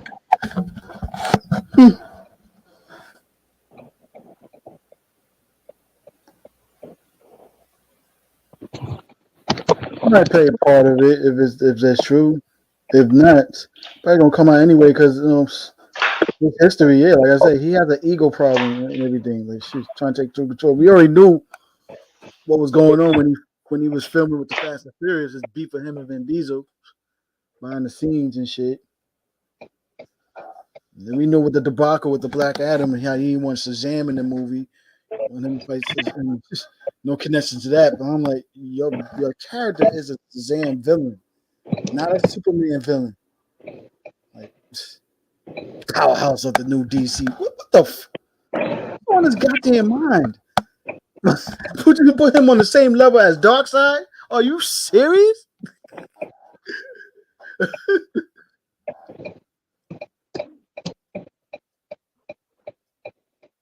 Oh man. I think the Wayne problem was his ego got so much that when he first announced he was going to vote for Biden and stuff, he should have kept his political affiliation privately like he was for so many years. I don't know why he announced it. Like you don't mention no. I will tell don't mention your religion and don't mention your political association and all period. Keep those two private.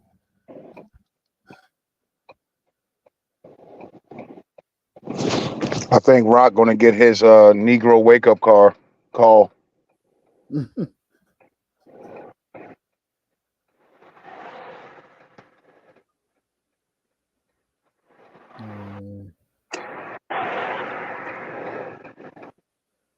Y'all hearing MTR is on the watch list from the government. Who? MTR, mediocre tourist reviews. He's on the watch list from the government. Misogynist content right next to Fresh and Fit, just pearly things. I'm like, oh shit, he's on that list. He made a video. Oh shit. Damn, that's crazy. Yeah. Oh man. Was the whole 21 Studios like damn.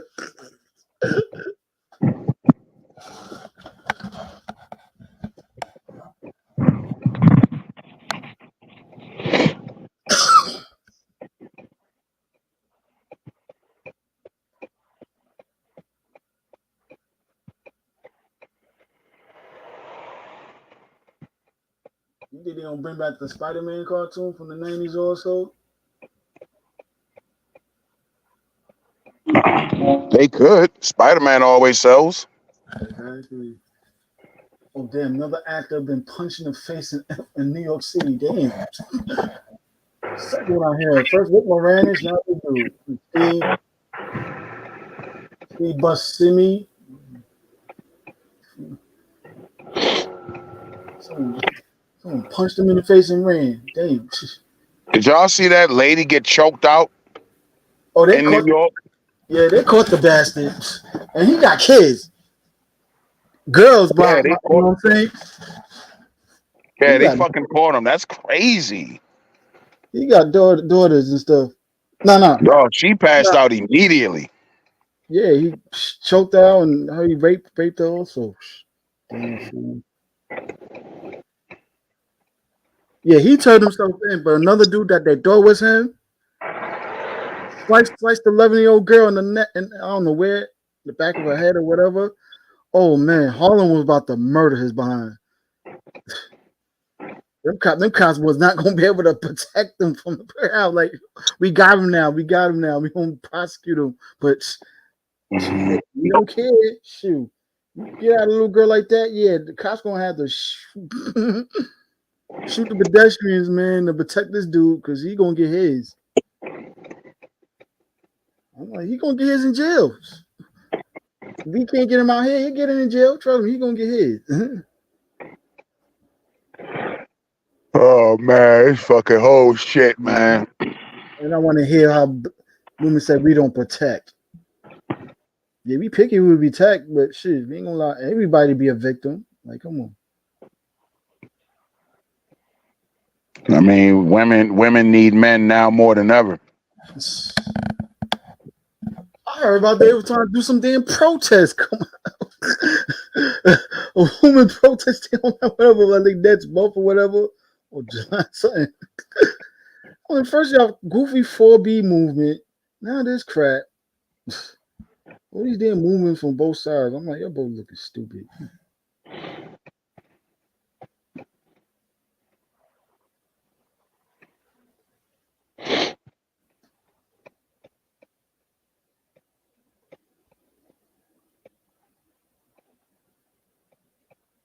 I didn't realize 11:30, man. Shit, I'm hungry too.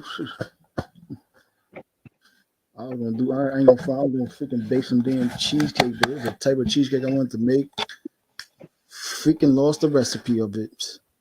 Pissed off.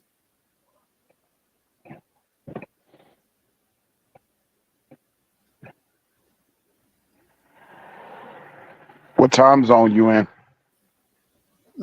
East Coast. Oh yeah, you said 11:30. Yeah. Yeah, New York, Eastern Time, New York. Yeah. Yeah, my bad, folks. I'm just focused on another stream as well while I'm chat with y'all. Nah, I'm doing multitask this. here. Got prepared for the summer, man. Word, shit. I'm about making that money this summer for me, man, because I'm trying to enjoy my summer this year. I ain't trying to be work just to work and not showing that for. Try to stay cool as well. You know, the heat's gonna make people crazy. I'm always staying cool, staying stressed. I just ordered some things from the TikTok shop, man. I'm still waiting on. Shoot, can't wait till I get here. I'm up to my vitamin D pills, the K2. You can't be out in the sun. That's the whole problem. We know what New Yorkers we deficient. Well, technically, everybody in this country, yeah, but New Yorkers we are deficient in vitamin D. Ask everybody to go to the doctor in New York City. They gonna tell you. They doctor said they D levels is so deficient, so low. We got to take some. I mean, of course, we find all these shadows and stuff like that. You don't get enough sun the way you're supposed to. Yeah. And for that, collagen. I wonder how long it's gonna take for that TikTok to be banned. Because I'm like, shit. Man, I'm just grinding myself all fucking summer, man, because there's a couple guns I want to get. Exactly. Man, I just gotta get my shit together, you know. Try to get a new phone and some shit. Just because I need to upgrade some shit. I'm trying to get back to the gym myself. I need to get back to the gym. Lose this stomach. Pop my knees back into place too. Ow, man. Man, there's one of the drawbacks of being 40, man. You start feeling it, man. You start feeling it. You sit down for too long, your legs get stiff. Hell yeah. Trust me, yeah, I'm I feel 43. it too. I gotta get back to the gym, get my power walk on, all that stuff, because I feel body. Yeah. crazy. I'm like, no, I gotta start doing that myself. Get back in the damn gym, man. Get these bones back. Exactly. Yeah, gotta Get get my rid of his nutrition gut. levels up, my vitamins Start up. sitting down. You get up and shit. You start making noises. Yep. Muscles aching. I'm like, no, I gotta lose this. I gotta cleanse my stomach out, all this stuff. Do my whole body up. Man, Get even back on my worse, sea like moss you and gotta everything. Yeah. eat your greens. You gotta eat your greens more. You need to eat more greens and whatnot Yep. because Eat your more greens, digestive eat tract more ain't what it used to be. fiber. Man. I've been thinking the constipation blues for too long, man. Oh, that fiber. You need that. Screaming J, I've been like screaming J Hoggle, yo. I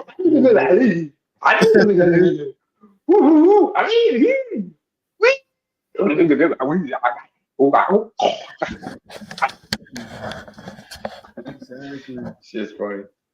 Yeah, it's like I'm always stuck in that sweet spot between I want to get back in the gym, but then I want to work 60 hours a week and feed my fucking family. And I always go with the money. I fucking work nights, come home, sleep, wake up, go back to work, and do that shit 6 days a week.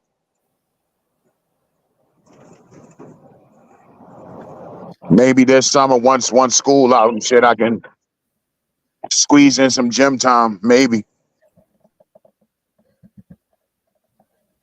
I think that's a sign to tell you go to the gym because you're fighting not to go. That's when you're supposed to go. Just do it. Like when people thinking about doing YouTube channel, but they keep planning so much. I'm like, just do it. Just do it. Like the commercial. Learn as you go. Make a mistake, you learn as you go.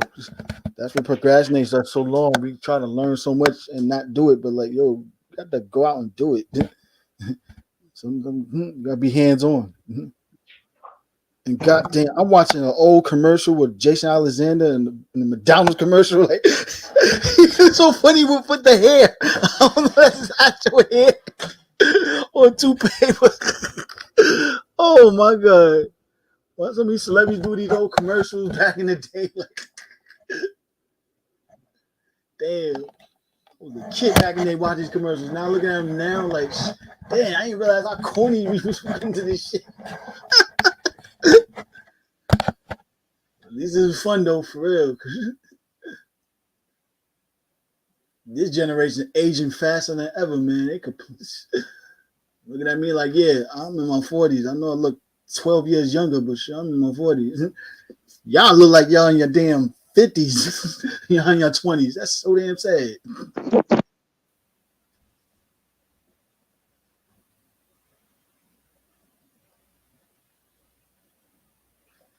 That's because this generation do hard drugs, man.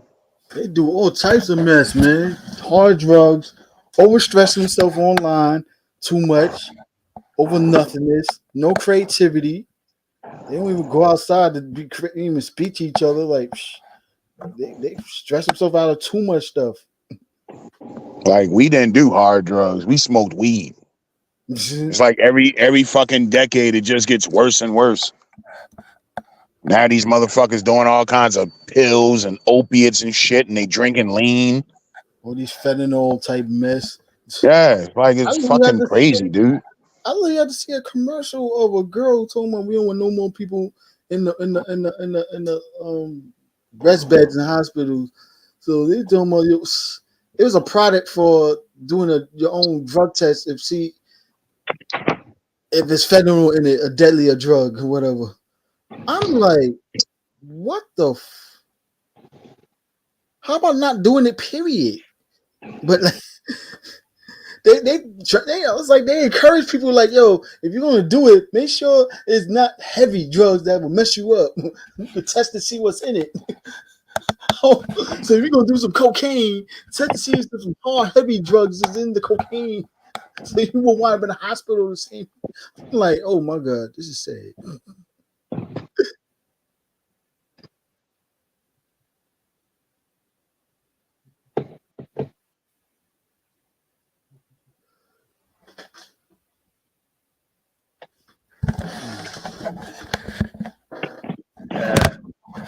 at least I mean then again, let's not forget who is convincing these kids to go hard in these drugs. Like, thank you, Future, for talking about what you did, but you admit that you were a lightweight with that shit. Same with Nicki Minaj talking about the shit they do, but they admit they're lightweights in reality.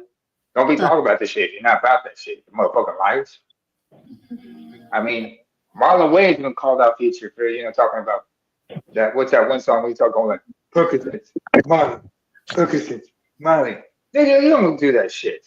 What's next? What like Marlon Wayans said in Wokish? What's next? Somebody gonna put out a joint called crack cocaine and baby aspirin? Oh man. Get the fuck out of here.